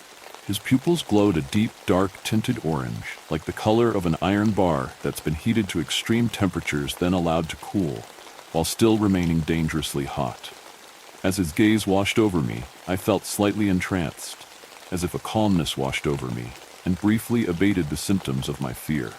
It was a curious feeling sheer terror in my mind, unlike any I'd felt before or since, but retaining clear ability for thought and motor control. I had the brief thought that this is how he must have gotten the dogs to stop barking, some sort of hypnosis attached to those smoldering orange eyes. What do I need to do to fulfill my end of the deal that has been made? I get prosperous land. What do I have to give up? The man smiled. I'm glad you've so easily accepted your fate. Some folks stay in denial, even after they've gotten a look at me. Maybe you aren't quite as much of a half-wit as I thought. All you need to do, he continued, is continue to work the lands every year. You're not allowed to leave. All you're really giving up is a touch of your freedom as a man. If you try to move away, you'll find me at your door once again, and I won't be so cordial. As the word cordial left his mouth, his eyes opened wide for a brief moment, and for half a second his eyes glowed more brightly. Along with this brightness, several images flashed into my mind's eye. Visions of torture and death, of brains bashed in with a peculiar old-style cane, and the screams of pitiful-looking victims experiencing their final moments in this world. Despite my entranced state, I still felt quite shaken, but eventually managed to choke out, "Okay, understood. I'll do what you ask." "Great then, I hope we don't meet again, sir." And with that, he calmly turned around and walked away, leaving the glow of my security light. He walked not up my driveway, but out into the darkness of the fields. His faint silhouette faintly visible in the moonlight for several minutes as he casually strolled away. When he was finally out of vision, and no trace of his presence remained, I slowly came out of my entrance state. The crushing fear returned in a rush, and I fell to my knees and vomited on the porch, but otherwise I was okay. My dogs were also traumatized after returning to normal, and I let them stay inside that night, and for several of the following weeks. 4 years have passed since the night the visitor showed up at my doorstep at 2:43 a.m. I'm still here tending the farm, and the crops do well every year. I have a nice little stash of cash, but nothing to really spend it on. Over the past 4 years, I've often wondered if my nighttime visitor didn't fully disclose the conditions of the deal I've been roped into. I feel so tired and so drained. Every day I feel a little less vibrant, as if my very essence is being slowly stripped away as the years pass by. I don't know if this is some sort of direct draining from the visitor himself, or if the feeling of being imprisoned on this farm is the entire cause. I find myself glancing at the gun in the hallway closet every time I walk past. Still loaded, still waiting for a round to be chambered. I now feel a strong connection to my father's plight, and what he must have experienced on this quiet, isolated farm. I don't know how much longer I can hold on. The echoes of fear linger, but a new nightmare is already creeping in. Demon crone under my bed. I've never told anyone about this before. Sleep paralysis is something people know about. It's not some fringe thing. Plenty of people believe in it, understand that sensation of waking up paralyzed, unable to scream or move. But what I went through as a teenager felt different. It wasn't just that I couldn't move. It was the presence, her. The sleep paralysis demon that came back again and again. It wasn't a vague shadow or a figment of my imagination. She was always there, lingering in the darkest corner of my mind, and her visits left a mark I can't forget. It sounds ridiculous now, but when I was alone in the basement, where my bedroom was, it felt terrifyingly real. I'd wake up, unable to move, and everything would be silent except for the rush of blood in my ears. At first, I'd try to shake it off, hoping it was just another episode. But then I'd feel it, that sense that something else was in the room with me. I'd see it, creeping in the shadows at the edge of my vision. Slowly, I'd force myself to look toward the open doorway. And there, almost crawling around the corner, came the old woman. She was naked, her skin slack and sagging from her bones, paper thin and gray. Her eyes, or where her eyes should have been, were just black, empty pits. She didn't blink, she didn't speak. She just stared, hollow and endless, and each step she took was slow, deliberate. I couldn't scream, I couldn't run. I was trapped in my own body, forced to watch as she dragged herself closer, step by agonizing step across the room. Sometimes I'd manage to scream myself awake and she'd disappear, but not always. On the worst nights, she would make it all the way across the room, standing just by the side of my bed. But instead of climbing up to me, instead of reaching for me, she'd bend, her spine cracking as she lowered herself, and crawl under my bed. I would hold my breath, praying that she wouldn't pull me down into the darkness with her. But the silence after she vanished below was suffocating, and I knew she was still there, waiting, and that was the worst part, knowing she was down there.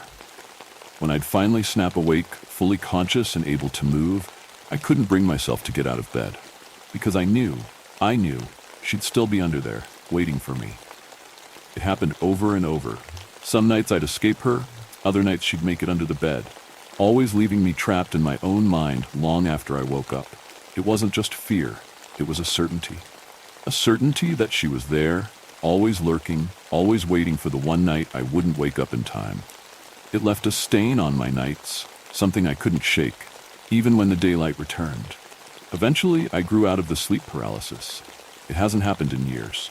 But even now, every time I get out of bed in the dark, I dread feeling her cold, dead hands grabbing me as I step off the bed, dragging me down. One horror ends, and another is ready to take its place in the abyss. I work abroad at a Japanese theme park. Another kid has gone missing. The park was supposed to release a statement about the third kid going missing, but because there wasn't quite enough evidence that it happened on company grounds, technically, they didn't have to. So they didn't. Obviously, it would have been a PR nightmare if news spread that 3 kids in total had gone missing at the theme park. I felt terrible for the missing kids. All the employees did. But no one wanted to cause a stir, because the park employs about 70% of the people who live on this tiny island.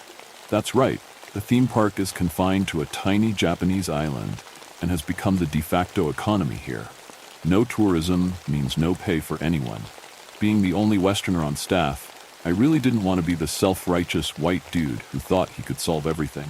But of course, Aiko, my girlfriend who got me the job in the first place, had other ideas. Ideas that led me to uncover, well, a horrific conspiracy involving kidnapping, body snatching, and basically unexplainable shit that I think is probably aliens.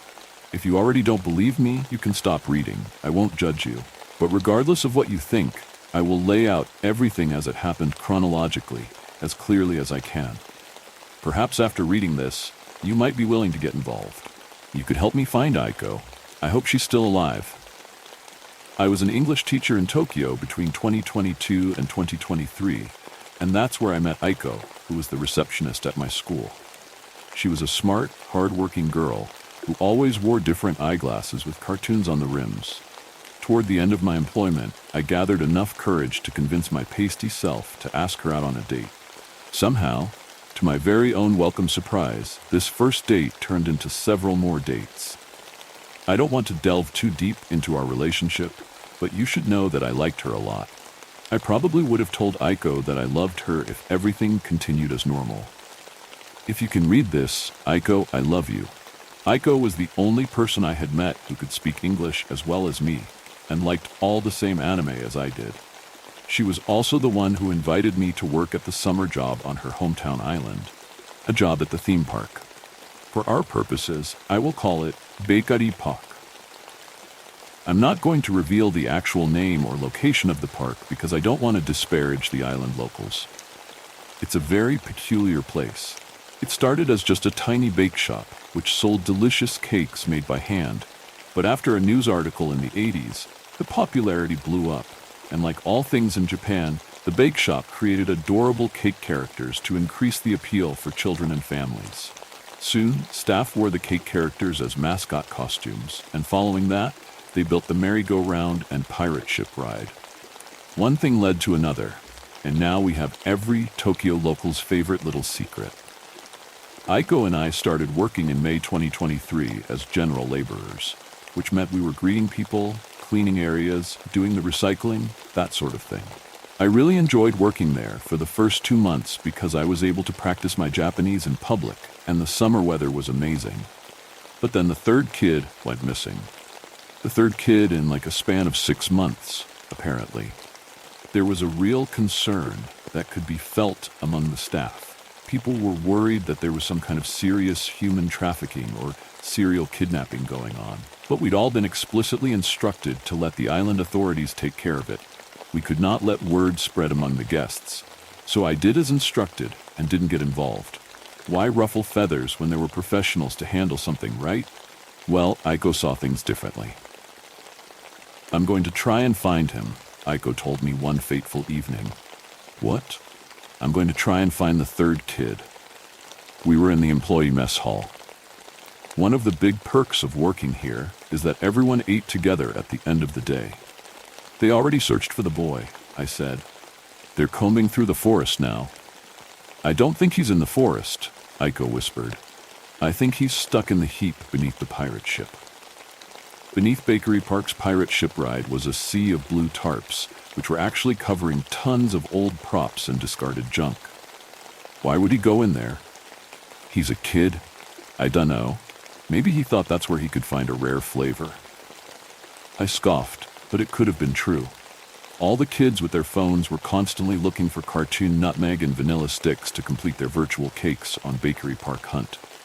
It was the park's trendy AR app, riding on the coattails of Pokemon Go. We're not supposed to look for the kid, Aiko. It's going to make everyone uncomfortable. That's why I'm going at midnight, she said. Are you coming or not? Of course I had to join. On top of everything else, it was Aiko who was allowing me to stay at her aunt's cottage on the island. The last thing I wanted to do was to return to Aiko's aunt and give some excuse of where Aiko was supposed to be.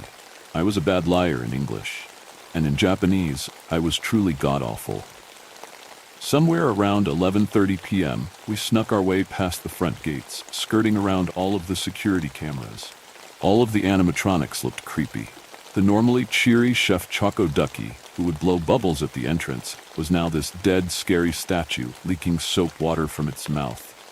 And the pastry pig guy, I always forgot his name, who would usually give friendly waves to everyone, instead had his arms frozen in a pleading prayer, as if to say, "Help me. Please. Don't leave me here." We stuck to the shadowy rear of the attractions until we came across the pirate ship in question.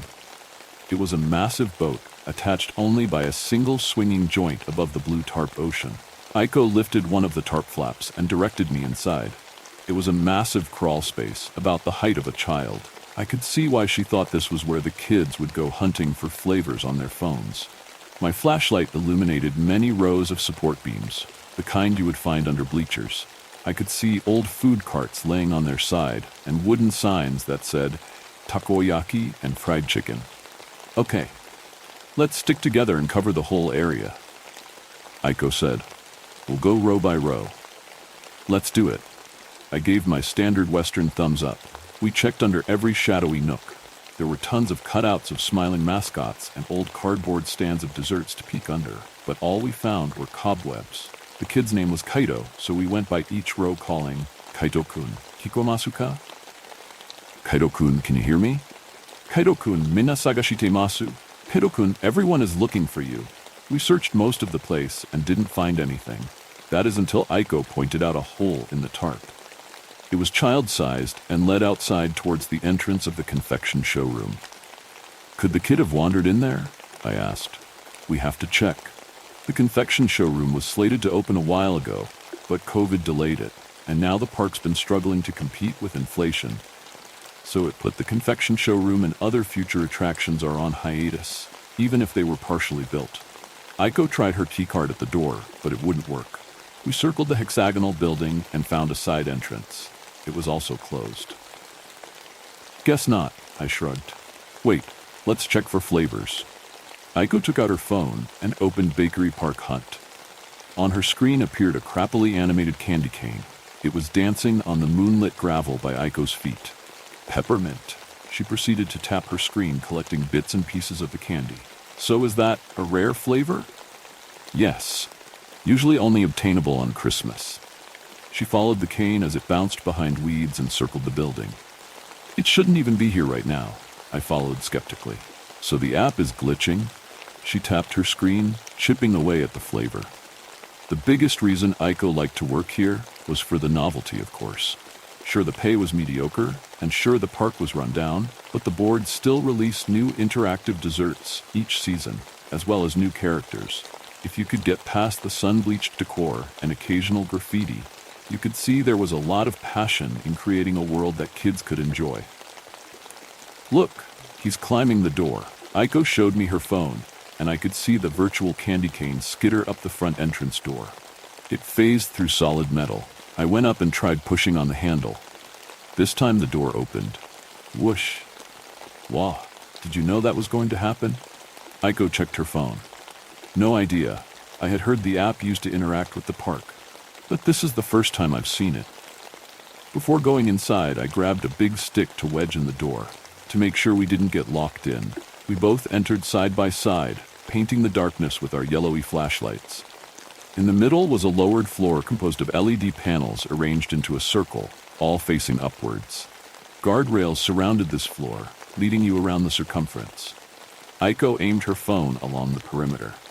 There were little plastic displays of cakes, quiches, and statues of Chef Choco Ducky. "That peppermint is gone," she said, a little disappointed. "Do you think it could have lured that little boy into here as well?" Lured. That's an English word I had taught her last weekend when we came across fishermen at the island lake. I mean, yeah, if the cane unlocked the door for us, maybe he also lured Kaito? I looked up at the ceiling and spotted dome cameras. Is it possible security can see into this place? Aiko shrugged. She was as confused as I was. We walked until we reached the opposite end, where a washroom seemed to be located. Then a rumbling came from the ground. This is the point where I wished we had just run away. If we had just left this building alone and abandoned the search, I wouldn't even be writing this story. But instead, we both aimed our lights at the room's center, where some of the LED panels activated. That's when we saw the projection. A white, sugar-puffed tanuki appeared above the floor. It was none other than Bakery Park's premier mascot, Mashumaro. Normally, Mashu had a pumped-up, jovial demeanor. I was accustomed to seeing his happy animatronic version bowing near the park entrance. But here above the showroom's LEDs, he floated listlessly, staring out of empty eye sockets. Half of his face was missing from poor pixelation, and his voice sounded deep and distorted. Subtitles floated below him as he moaned in Japanese.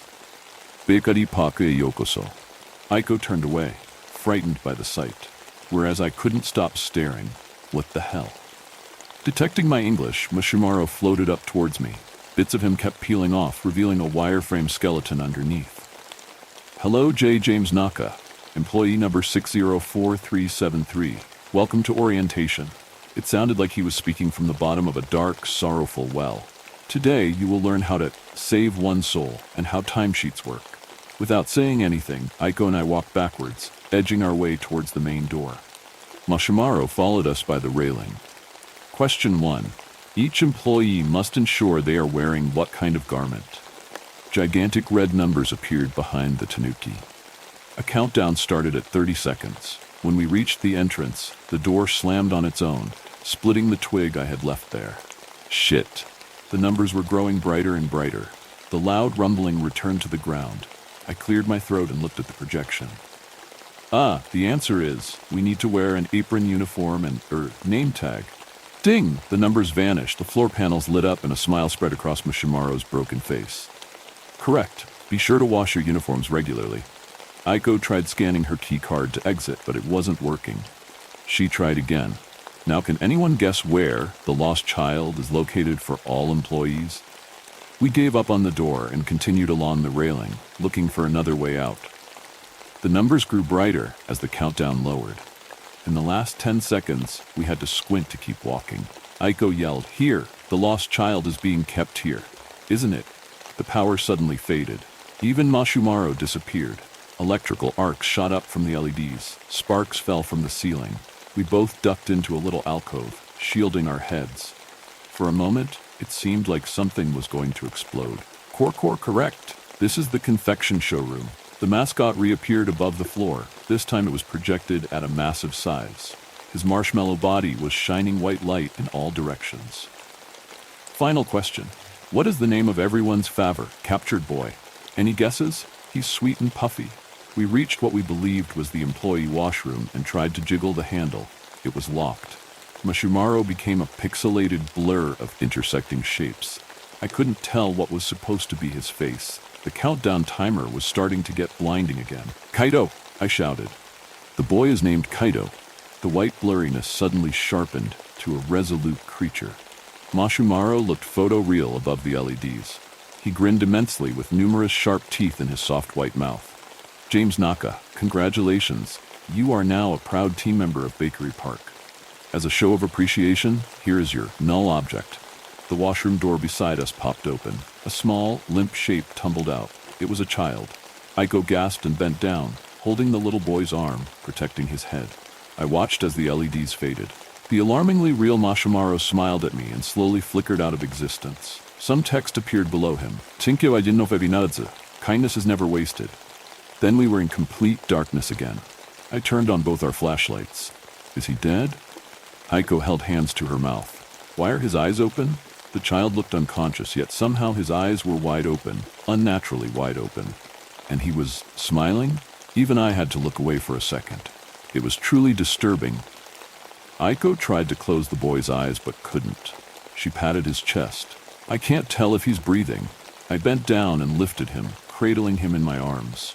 Although he was unconscious, it felt like he was looking right at me with a pair of open, demonic eyes. A sinister flesh doll. I ignored the revulsion and peered through the open bathroom. I could see yet another door. Come this way, before everything locks again.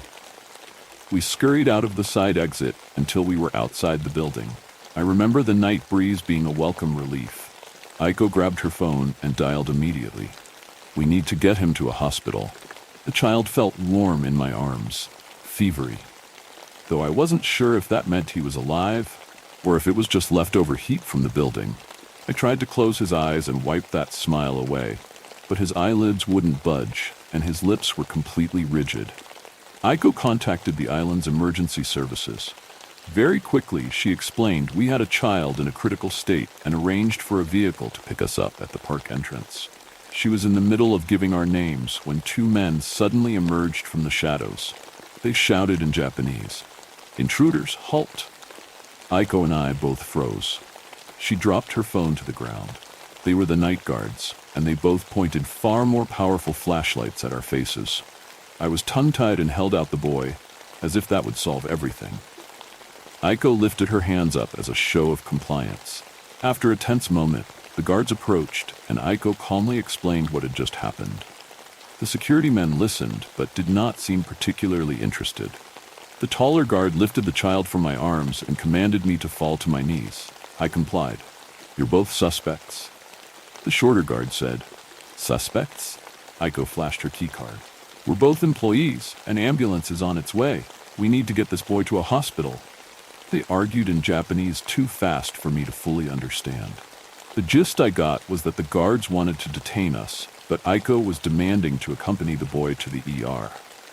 During the argument, I kept looking at the boy in the guard's arms, at that menacing smile. Behind the boy's neck, I think I saw needle marks. Each time I glanced back at the child, I swear the eyes were looking right at me, frozen in a new position. Eventually, a deal was struck. I would be detained in some holding area in Bakery Park, while Aiko could join the other guard as they got into the ambulance with the boy. I didn't love the idea of a holding area, but I wanted to save this boy. It was still a boy, right? Things happened fast after that, and I'll try and recount them as best as I can. 1. We marched up to the park's entrance, meandering through the attractions under the pallid moonlight. I remember I did not find any of the animatronics scary anymore. 2. My real fear was not knowing what was going to happen to me in that holding area the guards were proposing. I remember lagging behind, staring at the child's freakishly open eyes. 3. We reached the edge of the road and saw a pink van, a Bakery Park van, not an ambulance. Its engine was running. The driver explained he would take Aiko and the boy to the island helipad, where an emergency helicopter would transport them to a proper hospital in Shimoda. A 20-minute flight off the island. It was suspicious as hell, and I wish we had resisted and argued more. But we had a boy who needed to get to a hospital, so Aiko agreed to get in. As she entered the vehicle, Aiko turned to me and said, "Tell my auntie where I'm going, and tell her that we saved a kid." That's when both guards turned especially sour. The one holding my arm shouted, "You will not tell anyone where you found the boy. Is that clear?" Aiko and I exchanged dumbfounded expressions. Neither of us were sure how to respond. "Repeat after me. The boy was found in the woods. The boy was found in the woods." The guard's hand tightened around my arm. I could see the guard accompanying Aiko doing the same. Like a pair of robots, we both uttered, "Shonen mori no naka de hakken reda." The boy was found in the woods. The guards both leered and made us repeat it a few more times. We did. The smiling boy was laid prone on the back seats, his eyes wide open as ever. I waved goodbye to Aiko, for what I didn't realize would be the last time. If I could change anything, it would be to pull her out of that van and run. I really wish I had. But instead, I remember saying, "Mata tode," with a hopeful smile. "I'll see you later." I stood limply as the van shut its doors and drove away. Moments later, it was just me and the tall guard standing by the park entrance. The night had grown cold. "Show me the back of your hand," the guard said. He sounded tired and annoyed to be out this late. I did as he asked and exposed the back of my palm. He removed a small object, a stamp, from one of his pockets, and then applied it onto my skin. It might have been the night chill, but I remember my hand felt like it was being mildly shocked by a numbing agent, as if the stamp had an electrical charge or something. When he was finished, I withdrew my hand and cradled it. The pain receded. "Where did you find the boy?" the guard asked with finality. "The woods. I found the boy in the woods." He let out a small, weak laugh, then turned his flashlight back on and walked back into the park. "Go home." "Home? No holding area?" I was shocked and relieved. I remember at that point I had so much adrenaline running through me that I bowed like 4 times. The guard didn't care. I started my way back to Aiko's aunt's house, thinking about how I was going to explain everything. As I left, I rubbed my palm and observed the new marking that stained it. Forest. It was the stamp that visitors received when they paid to enter the island's protected forest. The guard was enforcing an alibi. I found the boy in the woods. I found the boy in the woods. This was the story I was forced to tell everyone. Don't get too comfortable, because the next story is already watching you.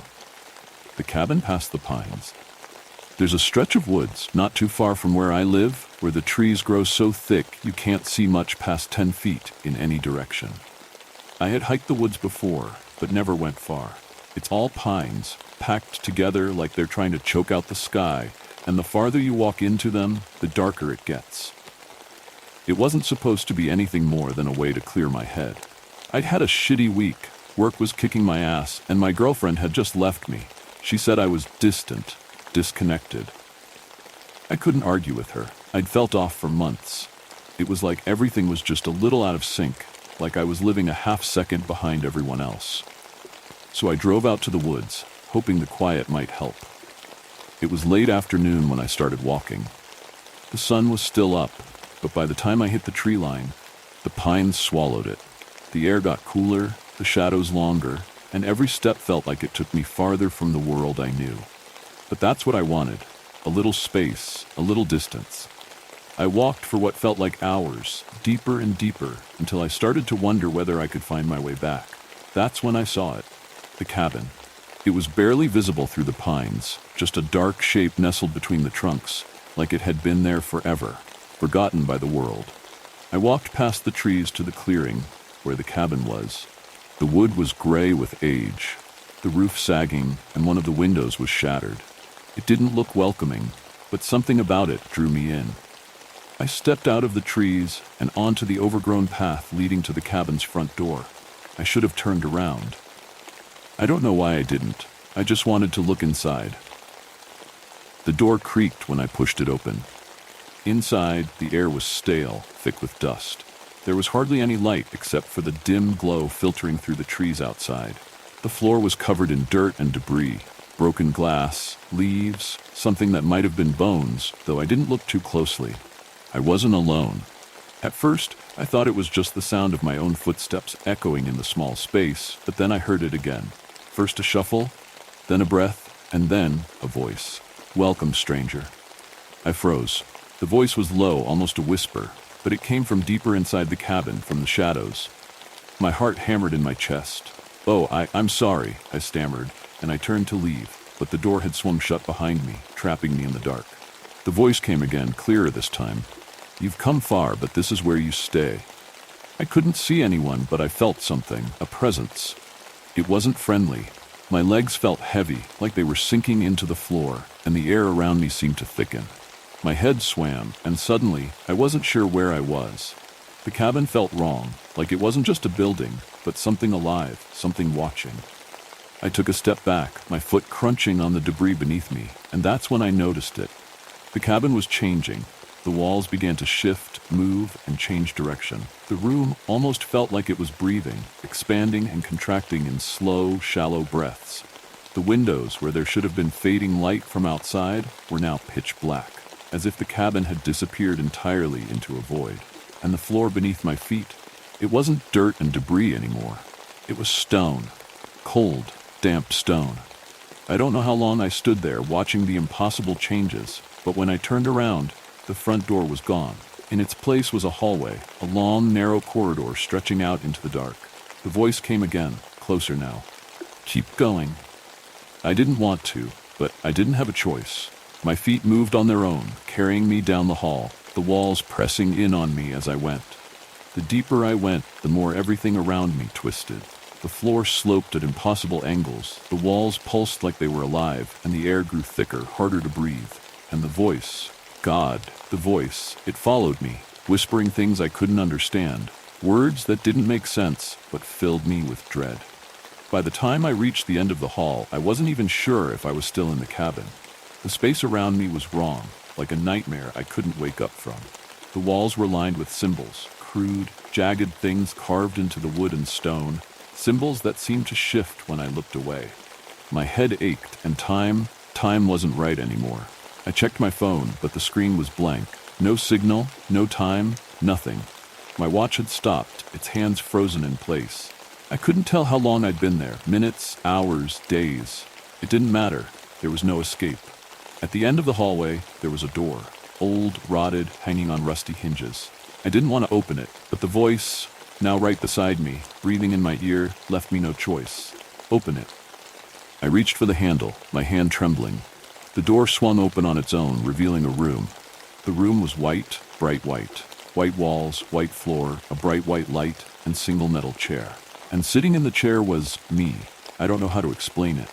It was me, but old, gaunt, pale, like I hadn't seen sunlight in years. My eyes were sunken, my skin stretched tight over my bones. The other me looked up, meeting my gaze, and smiled. Finally, I said. It was the most horrifying thing I've ever seen. "Sit," the voice said. It wasn't just in my head anymore, it was coming from the other me. I backed away, but the door slammed shut behind me. There was nowhere to go. The other me stood, moving with a slow, deliberate grace, and stepped toward me. I tried to scream, but no sound came out. I tried to run, but my legs wouldn't move. The other me reached out, his hand cold and clammy, and touched my shoulder. The moment he did, everything changed. I was in the chair now, looking at the door, the same door I had just come through. I could feel the presence all around me, the same cold, malevolent force that had followed me from the moment I entered the cabin. I waited for what felt like eternity, stuck in the chair. It felt as if decades passed. I watched my body grow old, gaunt, and pale. And then the door opened, and someone stepped in. It was me. Again, this cabin, this place, it traps you. It twists you, breaks you, and then it makes you part of it. A loop, an endless cycle of fear and confusion, of watching yourself walk through the door over and over again, knowing what was coming, but powerless to stop it. The voice spoke one last time as I watched myself approach the chair. Welcome home. I feel like I was in the loop for centuries. Time doesn't work the same way in the cabin. It's endless. Every moment stretches out like an eternity, and yet it all blurs together. I've lost track of how many times I've watched myself walk through that door and sit in this chair, growing old until I walk through the door again. Every time myself approaches the chair, I'm then in the chair again, but younger again. But I began to feel a change. It was subtle at first, just a shift in the air.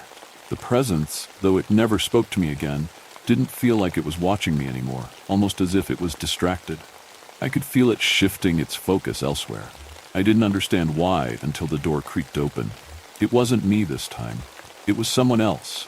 Someone new. Someone fresh. He was younger than me, maybe in his early 20s, with shaggy hair and a confused expression on his face. He looked around the room like I had when I first came here, his eyes wide with fear and disbelief. And then he saw me, sitting in the chair. I wanted to warn him. I wanted to tell him to turn back, to run, but the words wouldn't come. I could only watch as he moved closer. Then, for the first time, I felt like I had control over my body again. I stood up, facing the man. I knew what I was supposed to do. I placed my hand on his shoulder, like the older me had done the first time I entered, though. Was it the first time? Through tired breath, I forced out the words, "It's your turn." The man was then in the chair, and for the first time in what felt like centuries, I crossed the threshold back out into the hallway to leave the cabin. I turned one last time to the room, to the man, a look of terror in his eyes, his body now paralyzed in the chair. "I'm sorry," I said to him before turning. Leaving the cabin, I no longer felt as if the presence was watching me. I knew it was done with me, its focus now on its new prize. The moment I stepped out of the cabin, the air changed. The oppressive weight lifted completely, and the suffocating darkness that had surrounded me for so long was gone. I was back in the woods, standing under a sky that was now a brilliant, blinding blue. I fell to my knees, gasping for air. The pines swayed gently in the breeze, birds chirped overhead, and the world felt real again. But it should have been different. After everything I'd endured, surely the world outside had changed. Surely centuries had passed. With shaky legs, I made my way out of the pines. My car was still parked at the edge of the woods, right where I'd left it. The trees looked the same, the path untouched. Even the air smelled the same, crisp and cool, like it had that first afternoon when I walked into the forest. I pulled out my phone. The screen flickered to life, displaying the date and time. It had only been a few hours. I looked at myself in the camera, and I looked fine. My breath hitched, and I stumbled back, staring at the device in disbelief. Somehow, despite everything I'd been through, despite the endless time I'd felt trapped in that hellish loop, almost no time had passed at all. The world hadn't changed, but I had. I drove home in a daze, the events of the cabin swirling in my mind. When I pulled into my driveway, everything was the same. The neighbors' cars were parked where they always were. The street was quiet, familiar, but I know what happened. I know that place, whatever it is, exists. And somehow, impossibly, I've been given another chance. But I know one thing. I will never step foot back in those woods. I know if I do, I might not be lucky enough to get out a second time. And if you ever find yourself walking through the pines and you see a cabin, run. The chill in the air isn't fading, it's only growing stronger with what comes next. The Deep South is a strange place. A hanging jail made me believe in ghosts. Every small town has its own little quirks, legends, shit like that. Blackshear isn't any different, coming straight from a near lifelong resident, and there are plenty of weird things that you learn to not mess with early on. Unfortunately, I was a stupid-ass kid at one time, and my stupid-ass friends enabled a lot of things that, in hindsight, should have gotten us killed. Of course, we probably deserved it. We were pretty mischievous back in the days before we had the money to do anything and had to make our own entertainment. It didn't take long to learn our lessons about what was safe and what wasn't, though. The first thing you'll need to know is that Blackshear is a small town in the heart of southeast Georgia. The old Okefenokee Swamp is right nearby. A bunch of old train yards mean there's always something rolling through, but otherwise it's a tiny place, all things considered. Plenty of old buildings along the main street, pretty small population, and definitely still learning to leave the antiquities of the South behind. Especially when I was growing up, because being a queer kid who didn't know much about who they were wasn't easy there. That's what led me to my little friend group. Evie, Nick, Avery, Chris, and a few others like Aaron and Sarah. Other than Chris and Nick, we were all in the same graduating class of 2012. Nick was a grade below us, and Chris was my best friend and neighbor who was about 2 years older. All amazing people, but we didn't always make the best decisions when it came to self-preservation. One of our favorite places to hang out was the park. It wasn't much, just a small playground, a couple of picnic tables, and a swing set. But it was right smack in the middle of town, easy enough for all of us to meet up with the most minimal of transportation. Which was a good thing, because I was the only one with a damned car, and everyone else was a freeloader. Nonetheless, every Friday after school got out, and even after graduating, we would all meet up to just shoot the shit and let off steam from the week. Then we would figure out where to go from there, often staying out until the morning hours, despite having work the next day. Right next to the park is one of the town's most famous landmarks, the old hanging jail. That's what everyone called it, at least. It was finally made a historic landmark back in 2020, with the state of Georgia even putting money forward to restore and maintain it, though I don't know if they would have done that if they knew what was in the place. I've had 2 experiences here. One as a small kid, only 10 years old. The next was nearly a decade later at 19. Before I knew what it was, my stupid self just thought it was a jail cell suspended in the air. Yeah, the real thing is definitely much worse. This place isn't huge. It was built in 1894, brick and steel that's still there today, though in much worse shape. It's 2 stories, with the bottom being holding cells and the jailer's desk. The top floor was where it got the reputation from. I'm including one of the historical pages on it so you can get a better picture. But there's a cell up on the top floor for the more long-term occupants, and one solitary tower that juts out higher than the rest of the building. That's the interior gallows.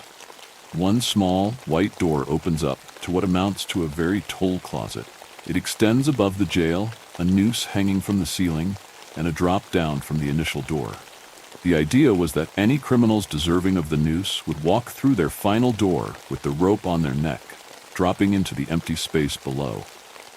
Then, the jailer and everyone else could avoid seeing the terror in the condemned person's eyes by just shutting the door until the deed was done. Impersonal and effective, the American way. Granted, there was never a hanging recorded in the entire history of the jail, which was shut down in favor of a larger police department right across the road and a separate jail just down the highway in the mid-1900s. Then the place was allowed to fall into disrepair over the years, with broken windows and rotting boards becoming the trademark of it. Despite all that, nobody ever put forward to take the place down, and the town continued to evolve as it decayed in the center, gathering graffiti and dust. Now, with all that in mind, even without any hangings actually happening in it, you're about to say, what the fuck? Because the school system here has one hell of a way of teaching history. In 3rd grade, we took a local civics field trip. What that meant was basically taking a bus down to the courthouse on Main Street and making our way down from there.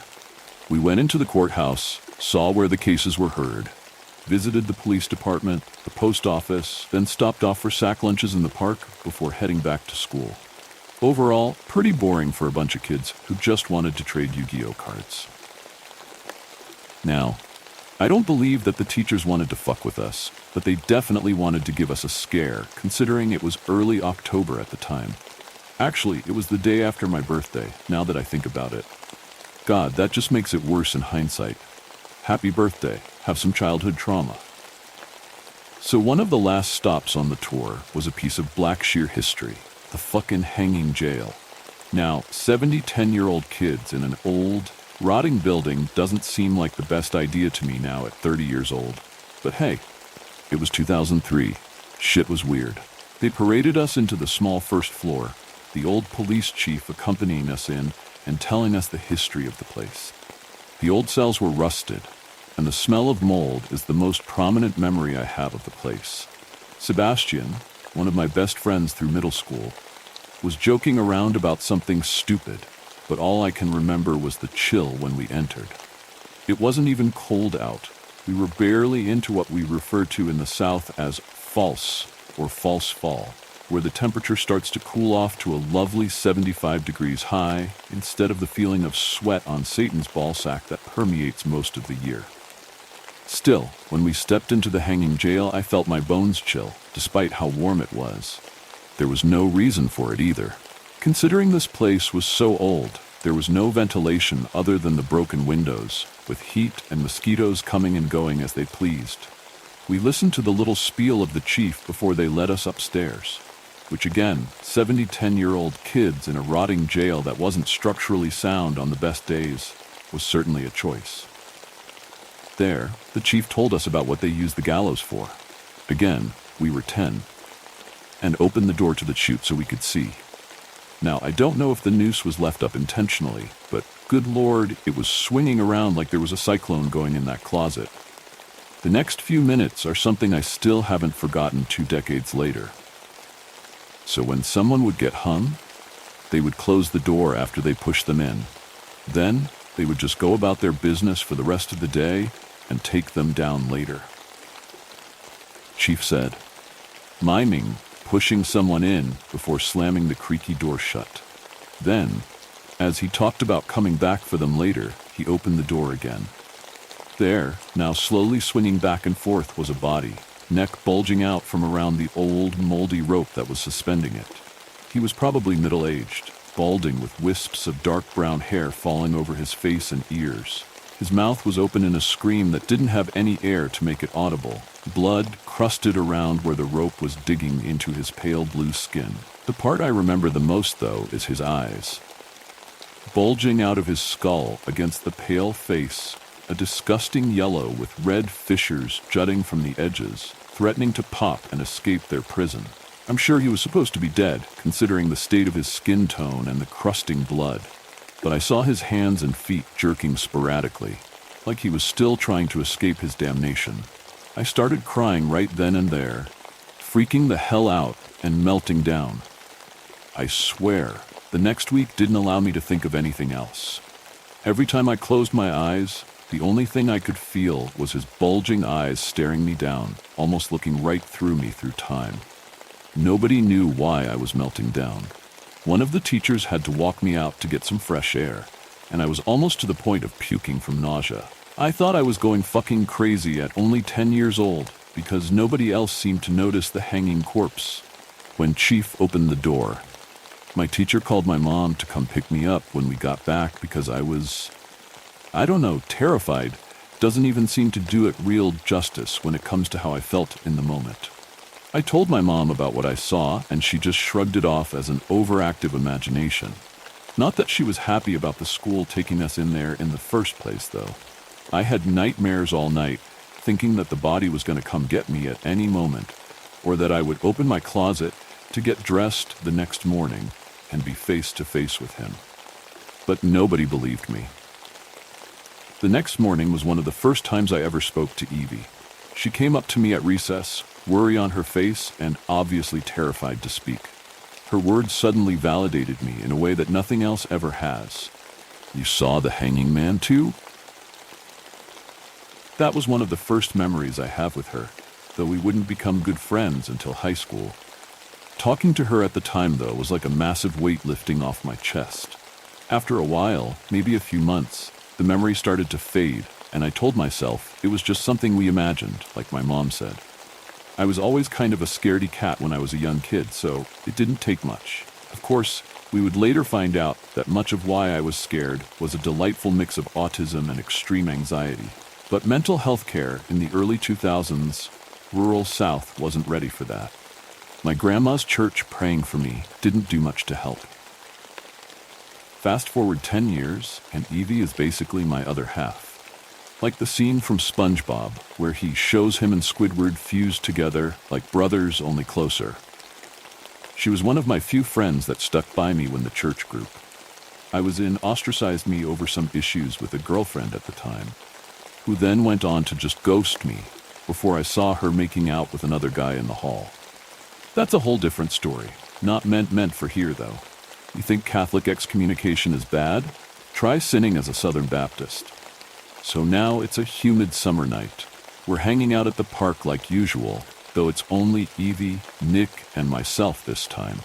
Evie and I had just graduated, and we're listening to Nick tell us about how our AP biology teacher taught his class how to make moonshine the other day. Considering he got inspired by Breaking Bad and taught us how to, theoretically, make meth the year before, it's an improvement. Anyway, we decided to fuck with one of our friends, Haley, who lived right next to the park.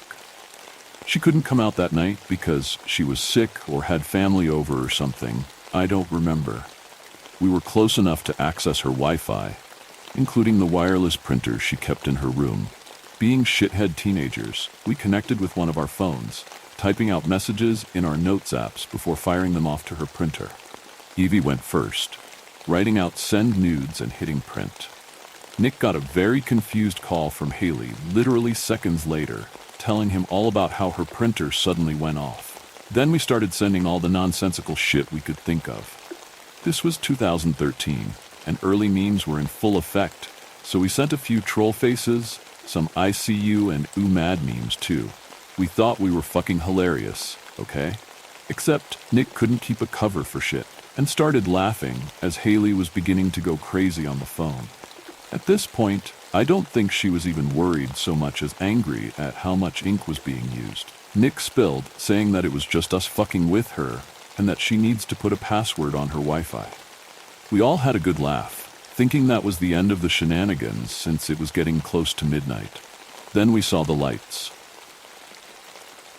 There was a flickering light going off on the top floor of the hanging jail. Dim, but consistently flickering like the bulb was on its last legs. Considering the electrical in the place hadn't been messed with since well before it closed down, there was no way it should have been on. Again, I would like to reiterate, we were all what would be considered honor students at the small school we attended. Granted, we were still fucking stupid.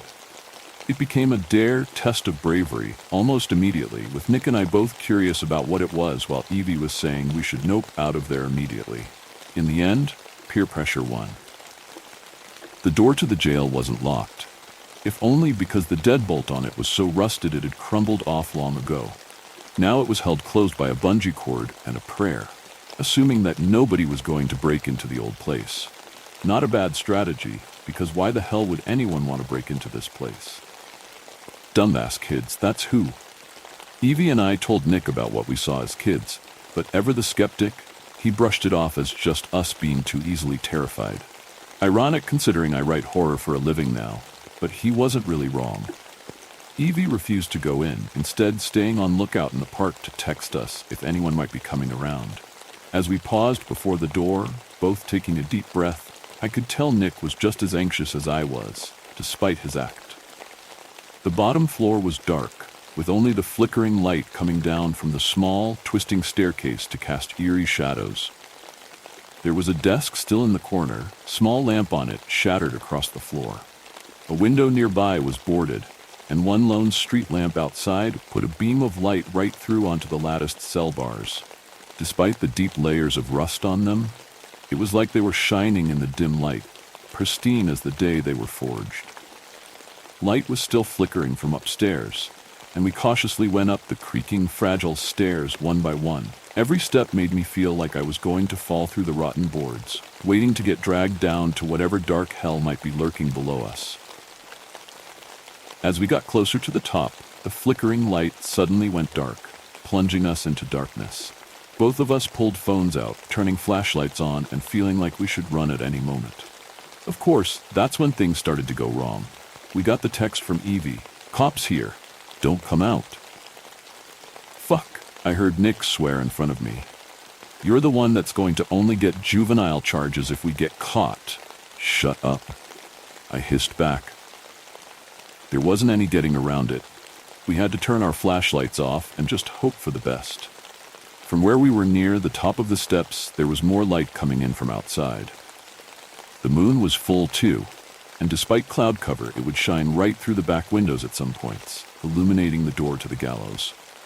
My breath caught in my throat, a noose of anxiety making me almost choke. All the dust and mold up here didn't help much, but when the door slowly creaked open, light of the moon fading in dark clouds, Nick and I both reached a hand out to each other to confirm it wasn't the other fucking about in the shadows. It seemed like the creak went on for hours, every single second building dread as the inner room of the gallows was invisible, shrouded in a void of darkness. "Ross?" Nick said, his voice shaky under his breath. "What the hell is doing that?" "I don't fucking know," I said back, the creak now getting louder, more high-pitched like a scream from the depths of hell.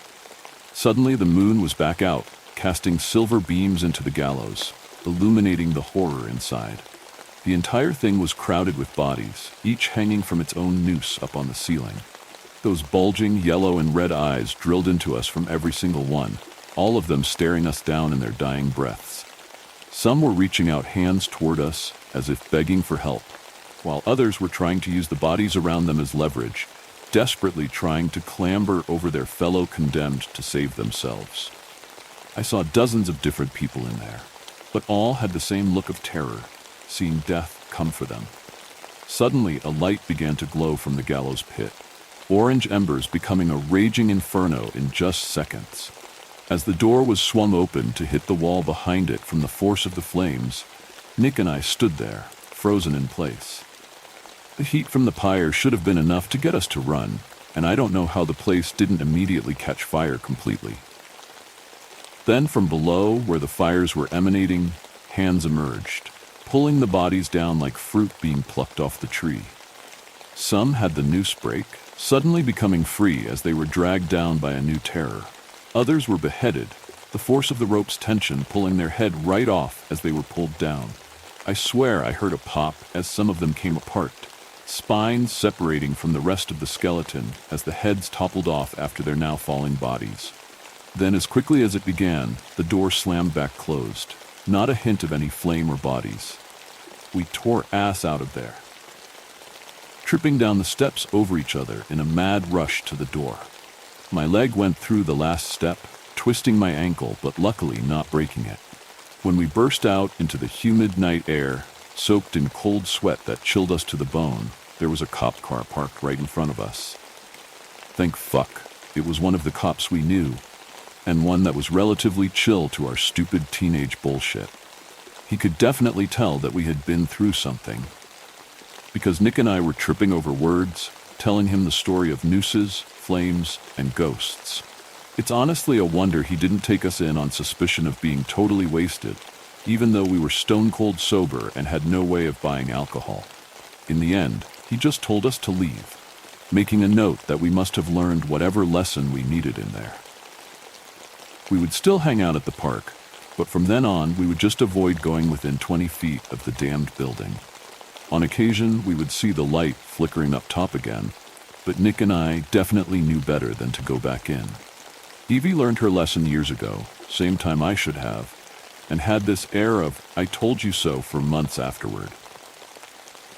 None of the others believed us, though. On 2 other occasions out there, we swear we saw people watching us from the second floor, multiple crowded in each window as they glared down at us below. Those yellow, bulging eyes watched every move we made. Reminiscing like this has me remembering a lot. It's still something we talk about on the occasion when we can get together, usually over drinks though. My wife thinks we're just pulling her leg about it, but I swear to God we saw something really fucked up in there. I don't know if it was just bad energy attached to the place, or if there were actually some executions there that stayed off the books, but research has turned up next to nothing.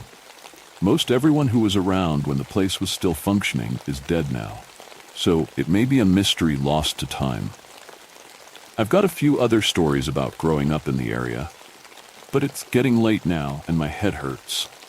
If there's enough interest, though, I've had all kinds of crazy shit happen. A possible cryptid, theater ghosts, and a hitchhiker I definitely never should have picked up just for the start. Childhood and my teen years were fucking wild.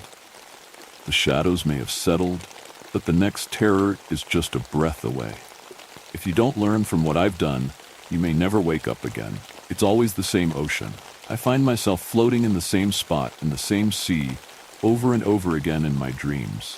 And it's always idyllically peaceful at first. The water is warm and tingly, as if the entire ocean is carbonated. It feels good, the bubbles on my skin and the docile waves gently rocking me as I float in place. It's easy to float, as all the little bubbles push me upwards. The calm, peaceful waters stretch out in all directions for as far as I can see, blending with the pink and gold horizon, which paints the sea in the same colors. The glowing orange sky is laden with cotton candy-colored clouds, which all taper off into darker blues and eventually to a night sky full of stars directly overhead. I always want to stay here, but I know it won't last. They say when you have a lucid dream, you can control things, that you're the master of all you see. But that hasn't been the case for me. I become well aware that I'm in the same dream only a few minutes into my blissful float, and the same sinking fear returns, seeming to pull my body downwards along with my spirit. I have no control, only memories of previous times in this dream. I cannot wake myself up. I cannot escape from it. I can only hope the outcome is different this time, that the excruciating pain can be avoided by doing something different. So far, it's been utterly useless. As the sky grows blacker, dark, heavy clouds roll in, and the sea changes from a warm, tingly gold to a still black surface. That always surprises me. I would expect with the heavy clouds that a storm would be coming in, that the winds would pick up and the sea would become turbulent. But something much worse happens. All movement in the sea ceases. The waves stop completely, and it's like swimming through a black glass surface. An awful stillness comes over the whole ocean, like something very big is about to happen. The air feels alive, electric. I know that the change coming to the sea is by far the worst of all, and my window of opportunity to swim is very limited. I've tried swimming in different directions each time, but it doesn't seem to matter. I always end up in the same place. I'm not even sure if I actually am going in a different direction each time or not, because there's no sun in this dream world. Even at the beginning, when the sky is painted like a sunset, the sun isn't visible, so there's no way to tell which direction is which. I always just pick a random direction and start swimming. Eventually, the white lighthouse comes into view, emerging from the dark horizon. The searchlight is never on, but it's also never so dark that I cannot see the ivory tower against the overcast skies. I can feel the change in the sea intensify as I approach, a wriggling, slimy feeling that tells me I'm almost out of time. Usually my fear-propelled swim allows me to make it to the tiny rocky island that the lighthouse stands on, before the sea completely transforms. The still, black waters of the sea always metamorphosize into twisting, churning black sludge. Soon, it isn't water at all, but an endless seascape of black snakes, their shining, slithering bodies intertwining with each other in an endless, squirming, dark mass. I can still remember from somewhere that snakes represent all kinds of things in dreams, from fear of decisions to symbolizing toxic things or people. But in this place, even knowing that it's only a dream, the snakes are all too real. They don't seem to simply be metaphors. I can smell their musky, greasy stink, practically taste it in the air. Each of my senses register them as snakes, and in one way or another, they are always the reason that I die. The first few times, I would stay too long, in the pleasant, happy, bubbling waters. The sky and sea would still turn dark around me, and all would turn to snakes, even though I hadn't moved. and I would feel all of it. Thousands upon thousands of vicious bites punctured my skin as I sank into the endless depths of the slimy black coils. Each new depth would alert hundreds of new snakes, which in turn would sink their fangs into every inch of my body, tearing flesh and pumping and burning venom. Opening my mouth to scream is always a mistake, as a snake will find its way inside and bite the insides of my mouth. I can feel the venom quickly flood my veins, but the anticipated release of death that I long for is always too agonizingly slow. A growing numbness and sense of distance from my own body starts as I continue to sink down into the slimy, vicious mass, before I suddenly realize I'm back in the warm, fizzy waters of the sea. It feels almost as if my spirit is taken from one dying body and placed in another. Often the change between of the worst pains imaginable to being completely pain-free in a pleasant environment is so jarring that I forget to start swimming again, and the entire scenario repeats itself before I can make it to the lighthouse. This isn't just a repeating dream I have every night. I wish it were that merciful. This is a dream I cannot escape from. I am here, in this endlessly repeating dreamscape, for what feels like forever. I don't know what this is, nor am I able to remember how I got here. I have a general idea of my life before, but it's all fuzzy, like trying to remember a dream after you wake up. Right now, I have 3 theories about what's happening to me, all of them equally disturbing. The first is that I am simply asleep, trapped within a dream time that feels far longer than real time. While that might not seem so bad at first, it has brought me to the realization that it's possible I will suffer for what feels like months or even years, only to awaken for the day with little or no memory of what happened. Then each night, I fall asleep and once again embark on this nightmare. The second theory is I'm in a coma, lying in a hospital bed somewhere. That would help explain the unusually vivid sensations in this hallucinatory world.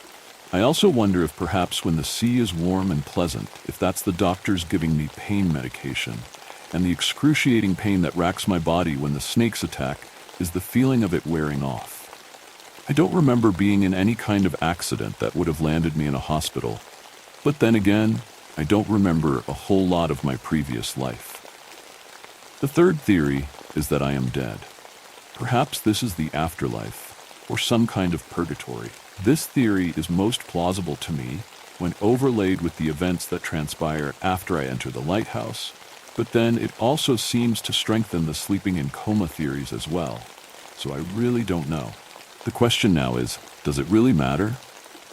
Every action I've taken since coming to this nightmare always ends with me falling into the snakes, despite my very best efforts. I don't know if there is really a way out of here, or if some great entity functioning as a jailer continues to toy with me, offering me false hope before taking it away. Either way, I don't have a choice, because the snakes will consume me faster if I do nothing. I have searched the tiny rocky island on which the lighthouse sits, which is barely larger than the lighthouse itself. Many times during my careful searches, individual snakes have leapt out of the Black Sea and bitten me, immobilizing my body until I helplessly tumble in. And each of my outside searches has revealed the same thing, that the island is only a slab of jagged, sharp rock, with barely enough room between the lighthouse and the sea for me to make a full circuit. Inside the lighthouse, on the bottom floor, is where I spend most of my time. There is a wooden desk, a chair, and a lantern hanging on the ceiling overhead. 2 sets of stairs follow the curve of the tower walls. One of them leads to the top of the lighthouse, while the other leads down into a basement, carved deep into the rocky slab. If I follow the downward spiral of stairs, I'll come to find a thick wooden door. It guards the basement, and it's locked with a heavy iron bar, but the lock is on the outside of the door.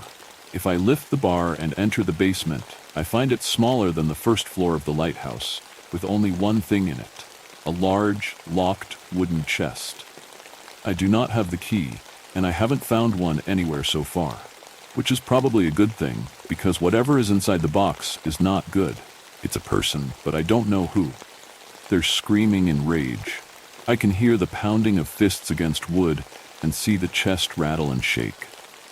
I've tried to talk to whoever is in the box, but they don't converse with me. The bellows of fury continue at the same pace as if I were not speaking at all. Nothing I have done, including screaming back and kicking the box, has gotten their attention. This being a dream of some kind, I also have a certain knowledge. Things I definitely know that I would not have any way of knowing in the real world. And what I know for certain is that whoever is in the box wants to hurt me. Whoever it is isn't just evil, but also very strong and extremely intelligent.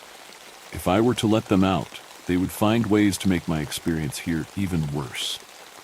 Not that getting eaten alive by snakes over and over again is an ideal existence, but at least I do have some respite here in the lighthouse. I can, for a time, not be in pain.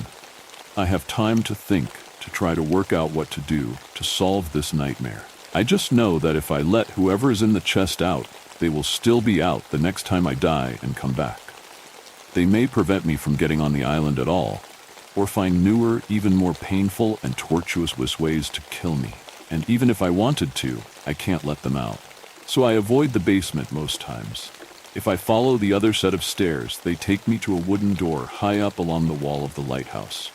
Opening the door, I find myself on a balcony outside. Up high, the wind is strong and fierce, which is odd because there's absolutely no wind at sea level. I've tested it many times, stepping out onto the fierce, wind-whipped balcony with murderously black clouds rolling in overhead, then running downstairs and stepping out to the rocky island, where the wind is completely still. The huge light on top of the tower is electrical, despite the lighthouse itself seeming to be of an older design that used fire. If I flip the switch on the back, it will turn on and slowly start spinning, illuminating the endless, black, writhing snake sea below. There is nothing to be seen on the horizon. I can see for miles and miles, but the squirming sea and the billowing black storm remain perfectly flat against one another.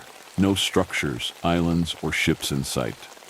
I could stay up there, or down in the lighthouse's first floor, and I often do for as long as I can. The problem is that after some time, the sea starts to rise, or the island starts to sink. I really don't know which is happening because both would look the same to me. The endlessly wriggling surface of the Black Sea begins to slowly, inexorably, head towards the top of the tower.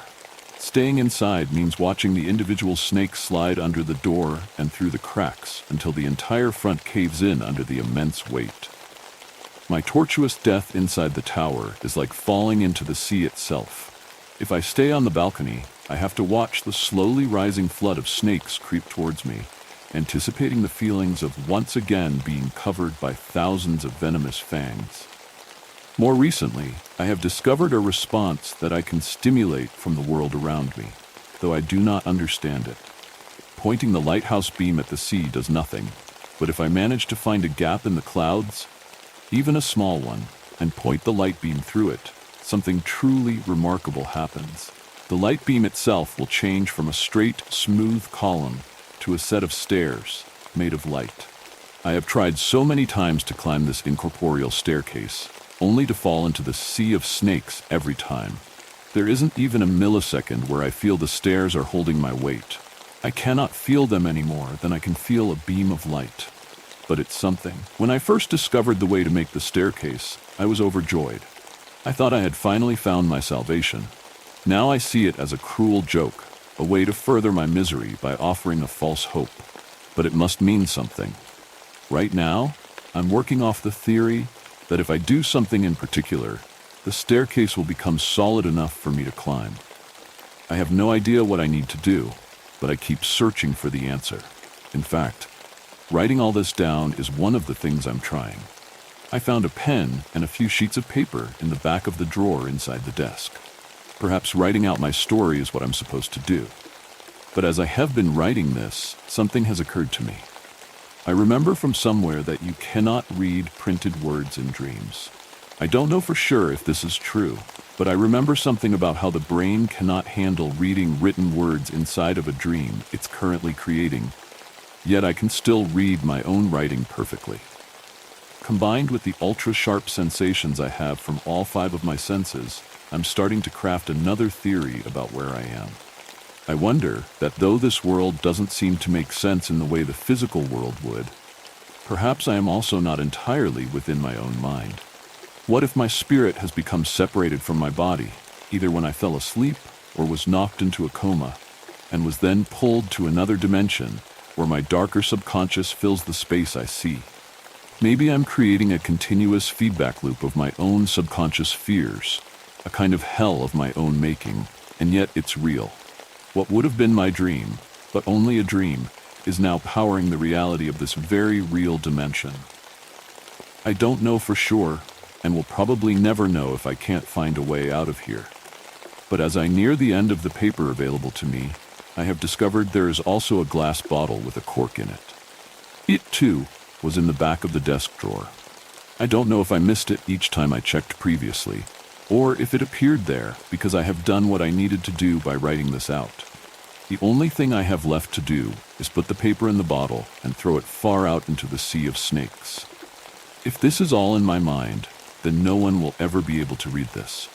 But if someone somehow ends up reading this, if my message one day makes it through from this world to yours, it will confirm my last theory. That this place is somehow a real dimension, not a metaphysical, subconscious mind trap, but a place with very real, physical things. That somehow we are all in danger of being trapped in here when we lose consciousness. Perhaps losing all memory of the trauma when we awake, but nonetheless experiencing eons of torture, loneliness, and hopelessness every time our spirits and bodies separate. If that's the case, and one day you find yourself in the same place I have, then I hope you can remember what I've done. If you find yourself in a warm and pleasant sea, start swimming. I don't think it matters which direction. Just swim as fast as you can. When you come to the lighthouse, remember the trick to creating the stairs of light. I don't know if writing this message has something to do with perhaps making them solid enough to climb, or if the screaming, evil entity in the basement chest has something to do with it too. This is my first time trying any of this, so I guess I'll see. If it fails, I don't know if the glass bottle and paper will reappear. If they do, I'll write updates on what's happened. Good luck to you on your own journey. I have to go now. The sea is rising, but as you'll soon find out, the darkness hides more than just one nightmare. I think my sister's dog Charlie was not a dog. About 7.5 years ago, my sister Sarah told me she wanted to adopt a dog. I didn't think much of it. I thought it would be good for her, something to lift her spirits after a rough breakup with her fiancé. And plus, she used to have this rescued dog Vince and loved every moment of his company, so it wasn't surprising when she mentioned she wanted to adopt another one. She said she wanted to check out the local animal shelter to find the one. Naturally, I agreed to tag along, not realizing at the time how strange things would become. You see, my car AC condenser broke a couple of weeks back, and I hadn't had the chance to get it fixed. So, we drove to the shelter with my raggedy-ass car, windows down, elbows out. The sun was high up, and after several days of rain, humidity was at its peak. Pits were sweating like crazy. If I had balls, they'd be sticking to my thighs. I was just complaining the whole way through on an hour-and-a-half drive. Finally, we got to the shelter. The place was a bit rundown, with faded signage and peeling paint, but it was the closest one we got. Sarah's been excited, talking about different breeds and how she wanted to adopt a dog that needed a second chance, a dog that might not be chosen by most people. Inside, the shelter was filled with incessant barking and whining, paired with the sweet, sweet aroma of the outside dog smell. The air was heavy with the scent of wet fur, disinfectant, and something musty that seemed to seep into the walls. A tired-looking volunteer greeted us with a humdrum hello. Sarah enthusiastically jumped in front of me and introduced her name politely, with excitement written across her face. She told him she's looking to adopt a dog, so he led us down the rows of kennels, where dogs of all shapes and sizes wagged their tails, some barking with excitement, others looking up at us with forlorn eyes. It was near the back of the shelter that Sarah stopped. There, sitting quietly in a kennel, was an older, medium-sized dog with salt and pepper fur. His eyes, dark and human-like, gave me the chills. I tried to contain myself, but couldn't help letting out a stifled laugh. She gently slapped me on my arms and whispered, "Stop it." Sarah lowered down to its level and greeted it softly, almost a whisper. She goes, "Hi, big guy." The dog's weird eyes locked onto hers almost immediately. He wasn't barking or jumping around like the other dogs. Instead, he sat there, still and composed, as if he already knew she was the one who would take him home.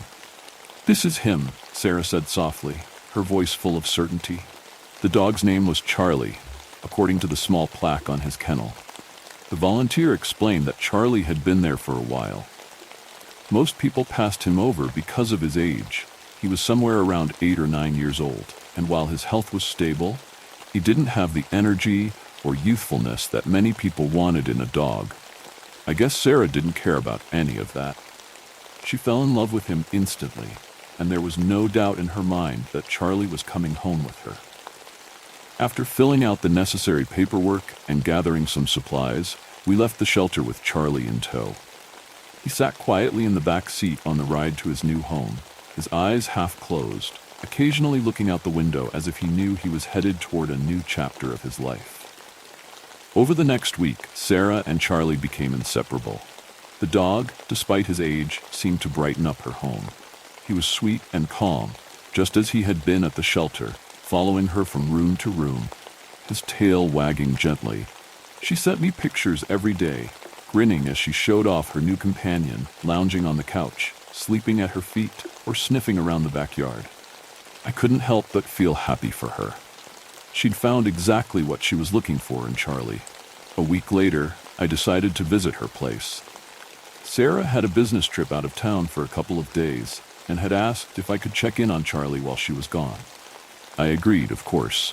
It didn't seem like a big deal at the time, just feeding the dog, making sure he had enough water, and letting him out into the backyard when needed. When I arrived, the house was quiet, and Charlie was lying on his bed in the living room, just as calm as ever. But as soon as I stepped into the room, I noticed something unsettling. Charlie's eyes were fixed on me in a way that felt different from before. He wasn't just looking at me, he was staring, his dark human-like eyes following every movement I made. It was unnerving, to say the least. I shrugged it off, assuming he was just curious about the new person in the house. I greeted him with a "Hey buddy," but he just continued to give me that unsettling poker face. As I sat down on the couch, Charlie let out a low, guttural growl from where he was lying. It wasn't loud, but it was enough to make my skin prickle. He seemed to be fixated on the spot I was sitting in, and I quickly realized it's probably his spot on the couch. Feeling a little silly, I scooted over, giving him his spot. Charlie got up from his bed. He then climbed up onto the couch, settling into the spot I had vacated. But his demeanor didn't relax. Instead, he started barking, loud, sharp barks that echoed through the living room. His year-stained canine teeth full on display, letting me know he ain't playing. I stood up quickly, startled by the sudden aggression. This wasn't the sweet, calm dog I'd seen before. Something about him felt off, different. I couldn't put my finger on it, but a strange unease settled over me. Rather than dealing with his aggressive behavior, I decided to leave. I filled his water bowl, left plenty of food, and made sure the back door was locked, but left the doggy door open so he could go outside if he needed to. I figured it would be easier to check on him the next day. I didn't need to be there if he was going to act like that. On my way home, I left a message to Sarah's phone. Yes, I tattled on her dog. I told her that Charlie was acting weird and all. I figured that he might not be feeling well. The next day, I returned to my sister's house, hoping everything would be back to normal. But when I opened the door, I was greeted by chaos. The house was a mess, a pigsty. The floors were covered in trash, and the unmistakable smell of dog feces hit me like a wave. It was everywhere, in every corner, as if Charlie had completely lost control. And then there was the pantry, which I checked and made sure it was closed when I left the day before. The door was wide open, and the shelves looked ransacked. Sarah had a box of MREs, meals ready to eat, that she kept for emergencies, and they were scattered across the floor, torn open and half-eaten. But the dog food, which sat in a bag right next to the pantry, had been left untouched. What struck me as even more bizarre was that the pantry has a doorknob. I can't imagine how Charlie's dog paw turning the knob. I stood there trying to make sense of what I was seeing. Now, before you ask, yes, I checked everywhere to see if there were any signs of breaking and entering. Everything was locked, and the only way in and out was the doggy door. Unless the thief was a small child, it's possible. Charlie, meanwhile, sat in the middle of the room, His eyes once again locked onto mine. That same eerie stare. He didn't bark this time, didn't growl. He just watched me as I cleaned up the mess, his gaze never wavering. Still gives me the heebie-jeebies thinking about it. After cleaning up the house, I filled Charlie's bowl with food and water again, left the doggy door open, and got out of there as quickly as I could. I blocked the pantry door with one of Sarah's dining chairs to make sure it would stay closed. The entire situation was starting to make my skin crawl. I could still picture Charlie's weird fucking stare, his human-like eyes. On the drive home, I called Sarah again, telling her what had happened. I expected her to be concerned, but instead she just laughed. "You're being ridiculous," she said. "He's an old dog. He probably just got confused." Confused or not, something about Charlie wasn't sitting right with me. But my sister seemed unconcerned, and she told me she'd be back the next day, so I let it go. Maybe she was right. Maybe I was overreacting. The next afternoon, my sister returned from her trip, and I went over to check on her and Charlie. To my surprise, the house was spotless. Everything was back in order, and there was no sign of the destruction I had witnessed the day before. And Charlie, well, he was back to being his sweet, calm self, sitting next to my sister with his tail wagging gently as if nothing had ever happened. As we sat in her living room, I brought up the strange behavior I had noticed. I told her about the growling, the barking, the pantry being ransacked, the untouched dog food. I even told her about the doorknob being round and smooth. "It's impossible for a dog to turn it," I said. But my sister just laughed, brushing it off like I was making a big deal out of nothing. "Charlie's a good dog," she said, scratching his ears affectionately. "You probably just stressed him out. He's old, you know? He's not used to having other people around." Maybe she was right. Maybe it was just the stress of her being gone, the change in routine that had caused Charlie to act out. But as I sat there watching my sister dote on him, I couldn't shake the feeling that something wasn't right. Charlie's human-like eyes once again found mine. And for just a moment, I saw something in them. Something dark, something knowing. It was gone as quickly as it had appeared, and the sweet, calm dog was back. But the unease remained. I left my sister's house that day, trying to convince myself that everything was fine. But deep down, I knew I wouldn't be able to look at Charlie the same way again. Something had changed. And whether my sister wanted to admit it or not, I couldn't shake the feeling that Charlie wasn't just an ordinary dog.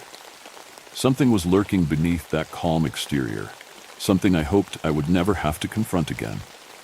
Charlie kept my sister company for 5 years, but unfortunately, with his old age, he passed. My sister just mentioned him the other day at the time of this writing, asked me if I remember him. She told me how she misses him, and he's such a good boy. I gave her a chuckle and said, "That dog freaked me out." She did the boudet with her lips while punching my arm and said, "You're being mean." Then she laughed while rubbing her eyes. Oh, Charlie boy. How could I forget Charlie? The picture of his smug face is forever etched to my brain. His eyes, dark and human-like, still gives me the chills. They seem to watch with unsettling awareness, as though there was more behind them than just a dog's mind. I still couldn't shake the feeling that he understood far more than he should. Just when you thought the worst was over, a new terror awaits in the shadows. The Whispering House.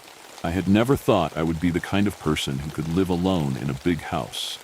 Yet, here I was, standing in front of the 2-story house that would be my new home. It was a stroke of luck, really, to find a place like this, especially for the price I got. The neighborhood was quiet, lined with old trees that whispered secrets to each other whenever the wind blew. It was situated on the outskirts of a large city, close enough to feel connected, but far enough to have peace and quiet. Something I craved after years of cramped apartment living. The house itself was charming, a bit old but with a certain character. Tall windows, a wraparound porch, and an attic with a small circular window that overlooked the front yard. It was the kind of house that seemed to come alive in the evening light, with its long shadows stretching across the lawn. I had envisioned a fresh start here, away from the noise and chaos of city life. I couldn't wait to make it mine. The price had been almost too good to be true. When the realtor showed me around, I couldn't help but feel like I was getting away with something. She mentioned that the previous owner had moved out rather hastily, and there had been a few strange incidents around the property. She brushed it off, attributing it to neighborhood rumors and nothing more. I should have asked more questions, but I was captivated by the house's charm and potential. The thought of having so much space to call my own was intoxicating. I signed the papers that very day. Moving in was a whirlwind. I spent the first few days unpacking boxes, arranging furniture, and personalizing every corner. It was exhausting, but in a satisfying way. I painted the kitchen a warm yellow, hung curtains in the living room, and set up my little reading nook in the corner, complete with a plush armchair and a stack of my favorite novels. This was it, a new chapter in my life, a place where I could finally be at peace. On my second day, I met one of my neighbors, Phil. He was a bit older, probably in his mid-40s, with a weary look that suggested he had been through a lot. He lived alone, having recently gone through a rough divorce. When he saw me struggling with some boxes, he offered a hand, and we ended up chatting for a while in the front yard. "Nice place you've got here," he said, his voice gruff but friendly. "It's been empty for a while. The last guy left in a bit of a hurry." "Oh, did something happen?" I asked, curious about the house's history. Phil hesitated, rubbing the back of his neck. "Not really sure. He was different, I guess. Paranoid, if you ask me. He used to say he heard things around the house. Whispers. It got to him, I suppose." I felt a chill, but I quickly brushed it off with a smile. "Whispers, huh? Probably just the wind playing tricks. Old houses make all kinds of noises, you know." "Yeah, maybe," Phil replied, but there was something in his eyes that made me uneasy. "Anyway, if you need anything, I'm just a couple of doors down." As Phil left, I couldn't shake off his words. Whispers. It was a silly thought. Houses creak and groan. It's what they do. And yet a seed of doubt was planted in my mind. I went back inside, closing the door behind me, the lock clicking into place louder than usual. The rest of the day went by smoothly. I organized the kitchen, hung some pictures in the hallway, and made myself a simple dinner. As the evening approached, the house took on a different vibe. The long shadows in the corners seemed to deepen, and the air grew still, almost expectant.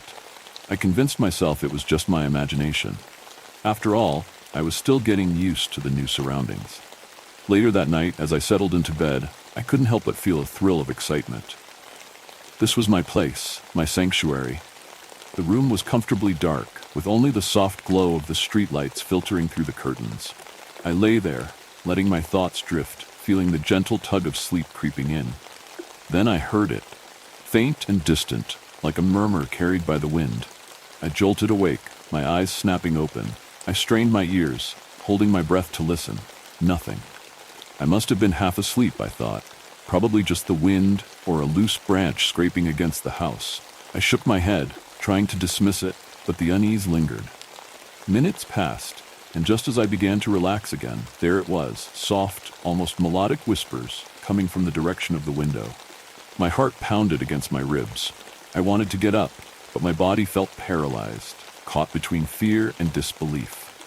Finally, I managed to sit up and glance at the window, the curtains slightly swaying as if someone had just brushed against them. I stood up slowly, every step toward the window feeling like an eternity. With trembling hands, I reached out and pulled the curtain aside. My breath caught in my throat. A pale figure stood in the backyard, illuminated faintly by the moonlight. It was a woman, standing motionless, her face turned toward the house. Her features were obscured by the darkness, but there was something deeply unsettling about the way she stood there, silent and unblinking. Panic surged through me, and I let the curtain fall back into place, stumbling backward. I wanted to scream, but no sound came out. I stood there, frozen, trying to make sense of what I had just seen. After what felt like hours, I gathered enough courage to peek out again, my heart hammering in my chest. This time, she was gone. My mind raced. Was I hallucinating? Had I really seen her? I had to check. I had to know. I grabbed a flashlight from the bedside drawer and crept toward the back door, every step echoing in the silence of the house. Slowly, I turned the handle and pushed the door open. The night air was cold against my skin as I stepped out onto the porch. The yard was empty, the shadows stretching long and menacing across the lawn. I scanned the area, sweeping the flashlight beam over every corner. Nothing. I let out a shaky breath, trying to calm the storm of fear inside me. Maybe I was just imagining things, I told myself.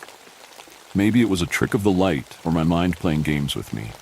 With reluctance, I went back inside, closing and locking the door behind me. I poured myself a glass of water, my hands still trembling. "It's nothing," I whispered to myself. "You're just tired. Moving is stressful, that's all." But deep down, I knew that I had seen something, or someone out there. I went back to bed, pulling the covers up to my chin like a child afraid of the monsters under the bed. Sleep did not come easily that night, and when it finally did, it was filled with restless dreams and shadowy figures that whispered in the dark. The next morning, I awoke late, feeling groggy and out of sorts. The memories of the previous night came rushing back as soon as I opened my eyes. For a moment, I lay there, staring up at the ceiling, trying to rationalize what I had seen. I had to convince myself it was nothing, a hallucination brought on by exhaustion from the move. Yet, no matter how I framed it, I couldn't shake the unease that had settled deep within me. I finally dragged myself out of bed and got ready for the day. I brewed a pot of coffee, hoping it would clear the fog in my head. I wandered around the house aimlessly, trying to busy myself with minor tasks. I cleaned the kitchen, swept the floors, and reorganized a few shelves. But all the while, the unsettling image of the pale woman standing in my backyard stayed with me. By the time I made something to eat, the sun was already beginning its descent. I had spent most of the day trying to shake off the lingering fear, but it clung to me like a shadow. I decided to spend the evening relaxing on the couch, hoping a mindless TV show could provide some distraction. I flipped through channels until I found something tolerable and settled in, pulling a throw blanket around me. Eventually, the dull droning of the TV began to lull me into a light sleep. I woke with a start, the room now dimly lit by the glow of the TV. It was completely dark outside, and I squinted at the clock. It was a little past 9. I rubbed my eyes and got up, deciding to fix myself something to drink to fully wake up. I had just poured a glass of orange juice when I heard it, knocking coming from the front door. The sound was crisp, clear, and deliberate. My body stiffened, a cold sensation running down my spine. Who could possibly be at the door at this hour? I cautiously approached the hallway that led to the front entrance, the knocks still echoing in my ears. As I got closer, I felt a strange pressure in the air, almost like the house itself was holding its breath. The knocking continued. I stopped in my tracks and took a deep breath. It could be Phil, I thought. Maybe he needed something or wanted to hang out. Still, an uneasy feeling gnawed at me as I peered out the small side window next to the door. The front porch light was on, casting a circle of brightness onto the steps, but they were empty. No one was there. My heartbeat quickened. I hadn't heard any footsteps, nothing indicating that someone had walked away. I cautiously unlocked the door and cracked it open, peeking out into the chilly night air. There was no one, just the rustle of leaves and the distant hum of the city. My breath fogged up in the cool air as I looked around, scanning the front yard and the street beyond. "Hello?" I called out, my voice trembling slightly. "Is anyone there?" Only silence greeted me. I shivered and stepped back, ready to shut the door. And then, just as I was about to close it, I heard it again, the whispering. Faint, almost like the wind, but distinct. It came from somewhere to my right, near the side of the house. Words swirled in the air, too garbled to make sense of, yet somehow filled with urgency and malice. I felt my blood run cold, my skin prickling with fear. I slammed the door shut, locked it, and backed away, my heart hammering against my chest. The whispering continued, now muffled by the walls, growing fainter until it eventually faded away into an eerie silence. I stood there for what felt like an eternity, staring at the door, trying to convince myself that none of this was real, that it was just some elaborate trick my mind was playing on me. After a few moments, I forced myself to walk to the kitchen and sit down. I needed to calm down, to ground myself. I sipped the orange juice, the sweet and sour taste bringing me back to reality, if only slightly. I glanced around the room, half expecting to see something out of place, but everything seemed normal. As normal as it could be after what I had just experienced. "Get a grip," I muttered to myself. "You're just stressed. It's nothing." But deep down, I knew it wasn't nothing. Phil had mentioned hearing whispers near the house, and now it was happening to me. My thoughts turned to the woman I had seen in the backyard the night before. What if she had come back? What if she was the one knocking on my door? The fear gnawed at me, but exhaustion soon replaced the adrenaline coursing through my body. I decided to head to bed, though I knew sleep wouldn't come easily. I crawled under the covers, wrapping them tightly around me like a protective cocoon. My mind swirled with fragmented thoughts as I stared at the darkened ceiling, listening for any noise, any sign that something was wrong. I don't remember falling asleep, but at some point in the middle of the night, I was jarred awake by the softest sound, like a whisper, right next to my ear. I froze, my eyes wide open, but my body unable to move. The room was pitch black, except for a sliver of moonlight filtering in through the curtains. The whispering grew louder, clearer. It was a jumble of words and phrases, but I couldn't make sense of them. All I could feel was a cold dread settling into my bones. I wanted to turn my head to see what was there, but I was paralyzed. The whispering grew more insistent, mingling with my own fears. I heard my name, repeated over and over, mixed with distorted phrases that clawed at the edges of my sanity. Get out, leave, you don't belong here. I squeezed my eyes shut, hoping it would stop, hoping that I would wake up from whatever nightmare I was in. Then, abruptly, it did stop.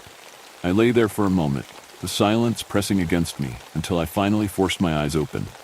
I snapped awake, gasping for air, my heart pounding against my ribcage like a trapped bird.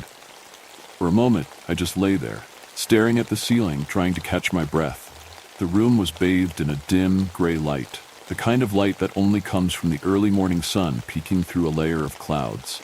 I blinked a few times, attempting to ground myself. Was it over? Was it just a nightmare? I slowly turned my head toward the window. The curtains were drawn, the faint light filtering in through the thin fabric, and outside, the world seemed perfectly normal. I could hear the faint chirping of birds and the hum of distant traffic. Everything appeared peaceful. Yet something still felt off. I sat up in bed, running a hand through my hair as I tried to shake off the lingering fear. The whispering, the feeling of paralysis, it had felt so real. I had been certain that something was in the room with me, but as I looked around now, nothing seemed out of place. Then, my eyes drifted toward the doorway, and I felt my stomach drop. The bedroom door was wide open. I stared at it, my mind reeling. I never left the door open at night. I had a habit of closing it, a small ritual that made me feel safer. Had I forgotten to close it before bed? That didn't make sense. I distinctly remembered shutting it and even hearing the click of the latch as I turned off the lights. A sudden wave of nausea hit me, and I swung my legs over the side of the bed, feeling the cool floor beneath my feet. I tried to reason with myself. Maybe it really had been a nightmare. The paralysis, the whispers, the oppressive presence in the room, those were all common elements of sleep paralysis, right? It was all just my mind playing tricks on me. I stood up, moving toward the doorway cautiously, every step sending a chill down my spine. As I reached the threshold, I glanced down at the floor and felt my blood turn to ice. Footprints. Muddy footprints. They were faint, smeared as though they had been made by someone with dirt-caked feet, but they were unmistakably there. The trail led from the doorway directly to the edge of my bed, right next to where I had been sleeping. I took a shaky step back, my mind racing. What the hell? I whispered to myself, my voice barely audible in the stillness of the room. My eyes scanned the room for more clues, and that's when I noticed it. A faint, smudged handprint on the wall just above the headboard. It was small, delicate, almost like a child's. It filled me with a dread I couldn't shake. I wanted to scream, to run out of the room, but my legs felt like they were made of lead. Forcing myself to breathe, I stumbled out of the bedroom and down the hallway, my head spinning. My heart pounded in my ears as I grabbed the first clothes I could find, quickly throwing them on. I needed to get out of the house, to be anywhere but here. I fumbled with my shoes, my hands trembling uncontrollably, and rushed to the front door, throwing it open without a second thought. I stepped outside into the cool morning air, taking in a deep, shuddering breath. The world outside seemed so indifferent to what had just happened in that house. The sun was rising slowly, casting long shadows across the front lawn, while a faint breeze rustled the leaves on the trees lining the street. For a moment, I just stood there, trying to compose myself. I was so lost in my thoughts that I didn't notice Phil standing on his front lawn, a cigarette in his hand. It wasn't until he called out that I snapped back to reality. "Hey, are you okay?" he asked, his brow furrowed with concern. I looked at him, my mind scrambling for an explanation. How could I possibly explain what had happened without sounding like I had completely lost my mind? I forced a weak smile, hoping to brush it off. Yeah, I stammered. Just had a weird nightmare." Phil's expression didn't change. He took a slow drag from his cigarette, his eyes never leaving mine. "Nightmare, huh?" he said, exhaling a cloud of smoke. "Let me guess, you heard the whispers, didn't you?" His words hit me like a punch to the gut. How did he know? My skin prickled with a mixture of fear and confusion. I nodded, unable to speak, the image of the footprints and handprints still vivid in my mind. Phil sighed and gestured toward his front porch. "Come on in. You look like you need to sit down for a bit." I hesitated for a second, glancing back at my own house, where the front door hung open like a mouth waiting to swallow me whole. The thought of going back inside made my stomach churn. With a shaky breath, I turned away and walked over to Phil's porch, trying to keep my steps steady. He opened the door, leading me into his modest living room. It was cluttered with old magazines and mismatched furniture. But at that moment, it felt like a sanctuary compared to the house I had just fled. I sank into an armchair, rubbing my temples as I tried to make sense of everything. Phil sat down across from me, watching me carefully. "You're not the first one. You know," he began, his voice low. "The previous owner of that house, he went through the same thing, heard whispers, saw things that shouldn't be there. I don't know what it is, but that place, it's not right." His words made my skin crawl, confirming the fears I had been trying so hard to suppress. I looked up at him, searching his face for any hint that this might be a joke, some elaborate prank. But his expression was serious, almost somber. "Why didn't you tell me before?" I asked, my voice barely more than a whisper. Phil sighed, leaning back in his chair. "Would you have believed me?" he replied. "Most people don't, not until it's too late. I figured you'd move in, get settled, and maybe it would be different this time. But then last night I heard it again, the whispers. That's how I knew." His voice trailed off, leaving an unsettling silence in the room. I felt my heart sink. This was supposed to be my fresh start, my new beginning. But now, it felt like I was trapped in some nightmare I couldn't escape from. "I can't just move out," I muttered, more to myself than to Phil. "I just bought the place. I don't have the money to go somewhere else." Phil nodded slowly. "I get it," he said. "But listen, you've got to be careful. This thing, whatever it is, it feeds on fear. The more scared you get, the more power it seems to have. You need to keep a clear head." His words offered little comfort, but they gave me something to hold on to, a faint glimmer of control in an otherwise uncontrollable situation. I stayed at Phil's for a while, trying to calm my nerves. We watched some TV, made small talk, anything to keep my mind off what had happened. But as the sun began to set, I knew I couldn't avoid it any longer. I had to go back to the house. I couldn't run away forever. I needed to face whatever was there. With a heavy sigh, I stood up, thanking Phil for letting me stay. He walked me to the door, his eyes serious as he placed a hand on my shoulder. "If you need anything, just come over, all right?" he said. I nodded, offering a weak smile. "Thanks," I replied, though I wasn't sure if there was anything he could really do to help. As I stepped out into the evening air, the dread began to settle in again, like a heavy fog. I walked slowly back to my house, each step feeling like a mile. When I reached the front door, I hesitated, my hand hovering over the doorknob. This was my home now. Taking a deep breath, I pushed the door open and stepped inside. And there, on the hallway floor, I saw them, the same muddy footprints leading from the front door toward the hallway. My heart skipped a beat as I followed the trail with my eyes, noticing they went down the hallway and stopped at the basement door. I stood there, frozen, my mind racing. I hadn't ventured into the basement yet. There had been so many other things to do. Swallowing my fear, I approached the door, my hand trembling as I reached for the knob. I had to know. I had to find out what was hiding in the dark corners of my new home. My hand rested on the basement doorknob. my heart hammering so violently I was sure I could hear it echoing in the silence around me. Every instinct screamed for me to turn back, to run, to leave this house and never return. But I couldn't just leave my new home. With a deep, shaky breath, I twisted the knob and pushed the door open. The faint creak of its hinges sent shivers up my spine. A cold, damp draft washed over me, carrying with it the scent of earth and something else, something stale and rotten, like decaying wood or mold. I reached for the light switch just inside the doorway and flicked it on. A dim bulb, hanging from a wire at the top of the stairs, flickered to life, casting an anemic glow over the concrete steps that led down into the darkness. The basement looked almost ordinary, a cavernous space with shadows pooling in the corners, but there was a sense of weight, a thickness in the air that made it hard to breathe. "Get it over with," I muttered to myself, trying to summon any courage I had left. My legs felt like lead as I descended the steps one by one, each creak of the wooden stairs punctuating the silence.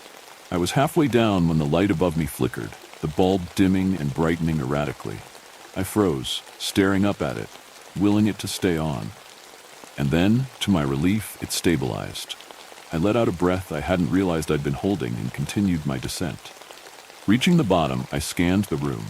The basement was mostly empty, save for a few dusty boxes, a couple of old, rusting metal shelves, and some pieces of disused furniture covered with white sheets. Shadows clung to every corner, making it impossible to see the entire room clearly. Then I heard it again, the whispers. They were faint, like a distant breeze, but unmistakable. They came from a dark corner on the far side of the basement. My mouth went dry as I slowly turned my head, squinting into the shadows. It was there, where the dim light barely reached, that I saw a shape beginning to emerge. My blood ran cold. From the darkness stepped a figure. It moved forward with an eerie grace, revealing itself inch by inch. My breath caught in my throat. It was the woman from my backyard. She was pale, gaunt, with long, disheveled hair that hung over her face, hiding her features.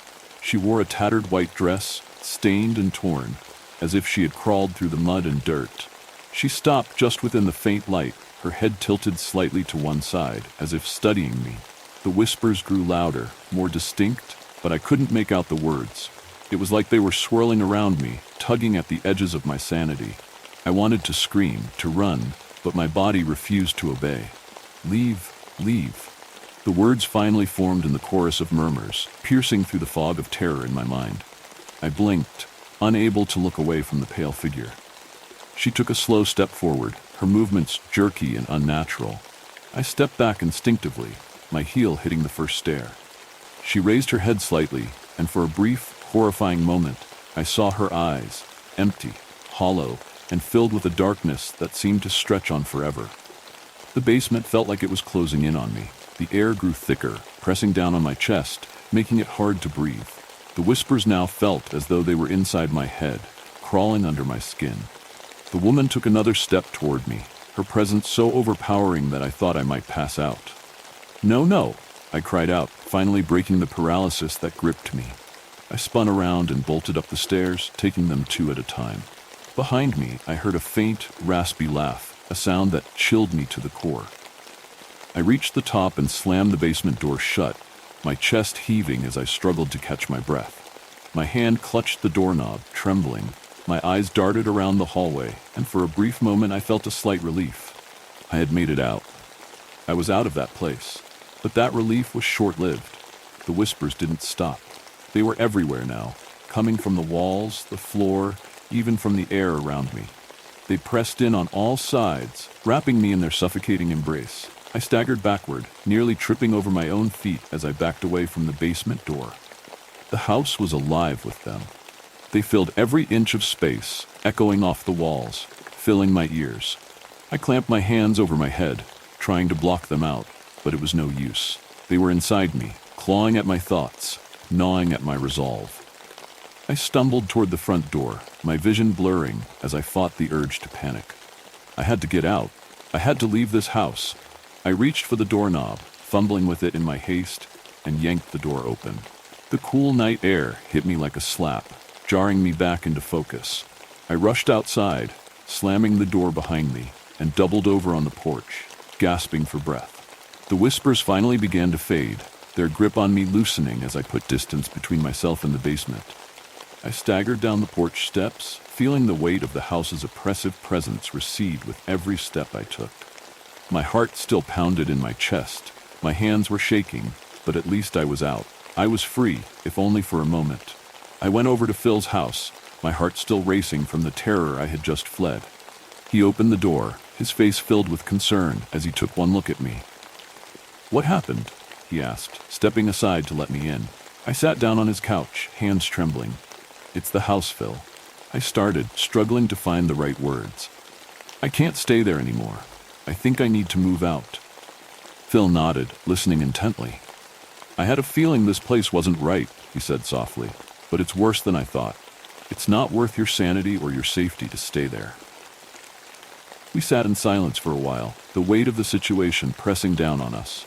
The night passed with the TV on low volume, the soft hum of the broadcast our only comfort in the quiet of his house. I slept on his couch, drifting in and out of sleep, haunted by faint whispers that seemed to linger just beyond my hearing. By the time morning arrived, I knew what I had to do. I looked over at Phil, who was sipping his coffee at the kitchen table. "I'm selling it," I said firmly. "I can't live there anymore." Phil nodded. "That's probably for the best," he replied, placing his mug down. I picked up my phone and dialed the real estate office, explaining my situation as vaguely as possible. As I hung up, a mix of relief and anxiety washed over me. I didn't know who would be willing to buy that house, but that was no longer my concern. All I wanted was to leave this nightmare behind and start fresh somewhere far from the whispers and shadows of that house. If you think that was chilling, brace yourself. The next story takes fear to a new level. Disney was wrong about mermaids. I can think of anywhere else to share my story. But people need to know. Unfortunately, my story doesn't begin any different than most others. It was a usual, uneventful kind of day. Until it wasn't. The sun was low when we started the day. The three of us, myself, my husband Dom, and his best friend Tyler, had decided to call in sick to work in favor of a sneaky midweek fishing trip. Spring had finally come, and I'd woken that day to look out at the ocean. It was flat as glass, shimmering like diamonds without a white peak in sight. The sky was empty of any clouds, and there was not enough wind to even shift my fringe from my sleepy eyes. I flopped back down in bed next to my husband, Dom. I suppose he could tell from my expression that there was mischief on my mind. He didn't take much convincing. He'd already been nursing a sore back from working overtime on the weekend. And, as I assured him, he'd earned a bit of R&R. We couldn't forget his best friend, Tyler. He was never going to be left alone whilst we spent the day lounging on the boat, beers in hand, and lines in the water. It only took us about 30 minutes to pack the cars, and most importantly the esky, before we were driving towards the harbor, music on blast and phones turned off. Soon we were cruising out towards our favorite spot, Gap Tooth Rock. It was a collection of 2 pillars of stone, jutting out of the water, connected to a long break of a reef. It looked like a pair of crooked buck teeth, hence the name, and had once been the home of a colony of fur seals. However, when we were setting up the boat, I overheard one of the tour charters lamenting that there had been no sightings of the seals for some time. Most just assumed they had moved on. Others at the marina vehemently denied that and stated that something in the water was preying on them. Tyler, Dom, and I agreed. Most likely they were being taken by sharks. It was the general consensus, and a few anglers boasted excitedly that they would be the ones to return with a white pointer, belly full of fur seal. But as there had been no sighting of any sharks for over a month, I was disappointed when we reached the teeth that there were no seals to be seen.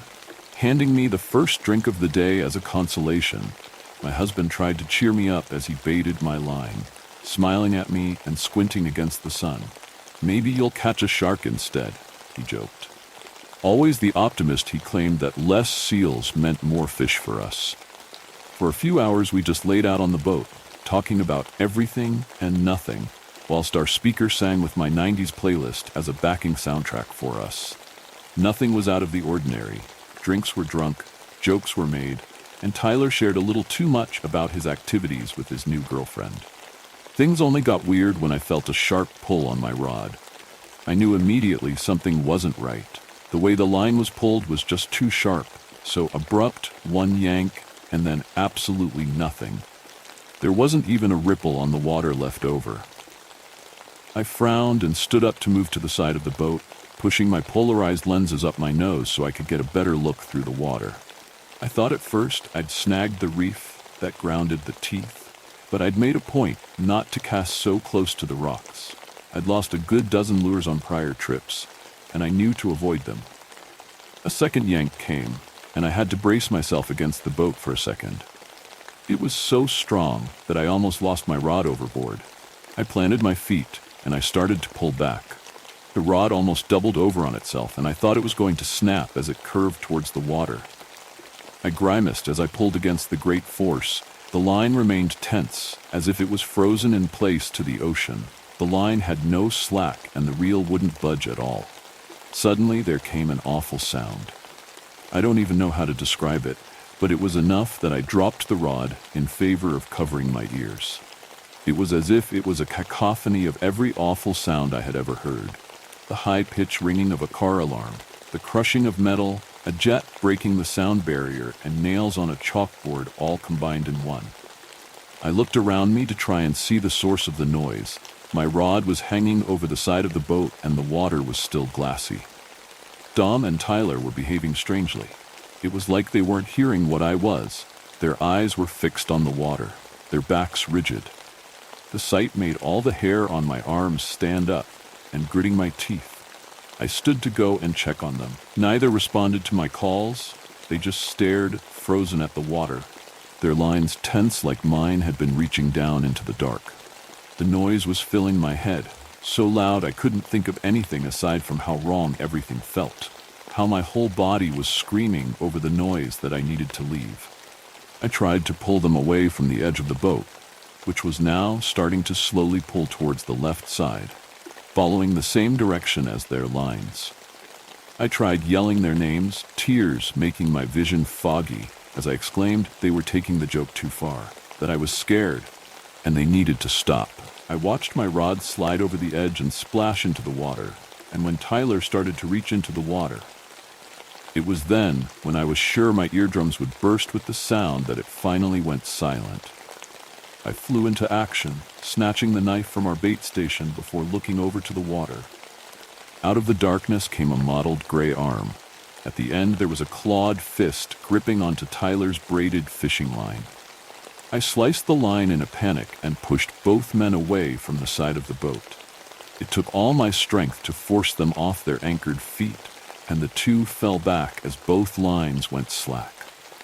The boat righted itself violently, and I would have lost my footing if not for grabbing onto one of the handles on the left side of the boat. I thought I must have been seeing something.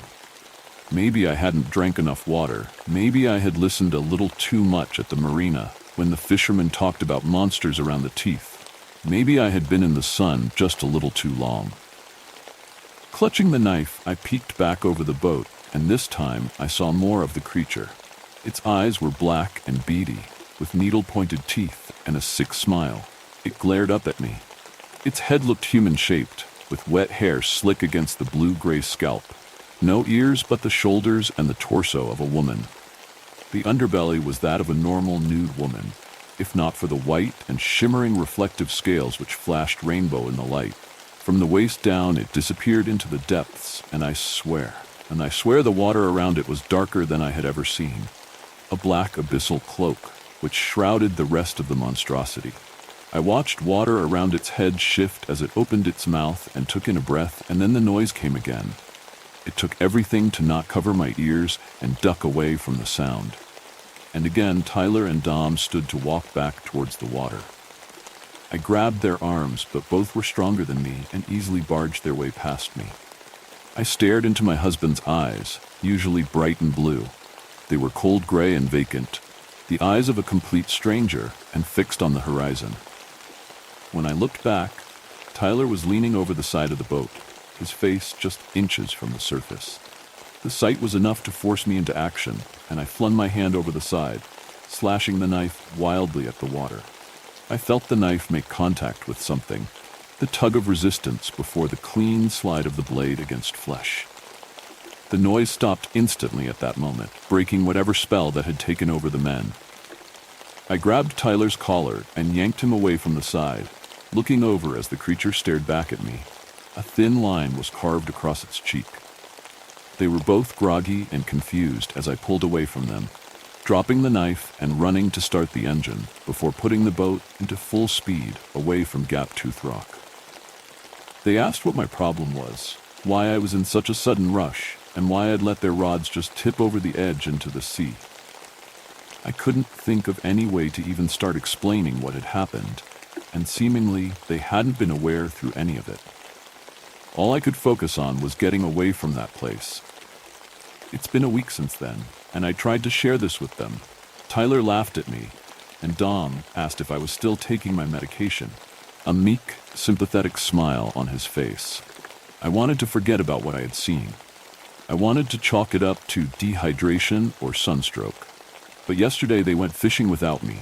They promised they would stay away from Gap-Tooth, but they haven't come back. I don't know why I wasn't affected by that thing like they were, but I am hoping it will work to my advantage. I'm writing this from a hired boat, and I think I will leave my phone at the marina once I post this. I don't need it with me. I know the police can't help me. This time I have added a spear gun to my pathetic arsenal, and I hope this thing, whatever it is, spends some time playing with its food for the sake of Dom and Tyler. Wish me luck, I guess, and stay away from Gap-Tooth Rock.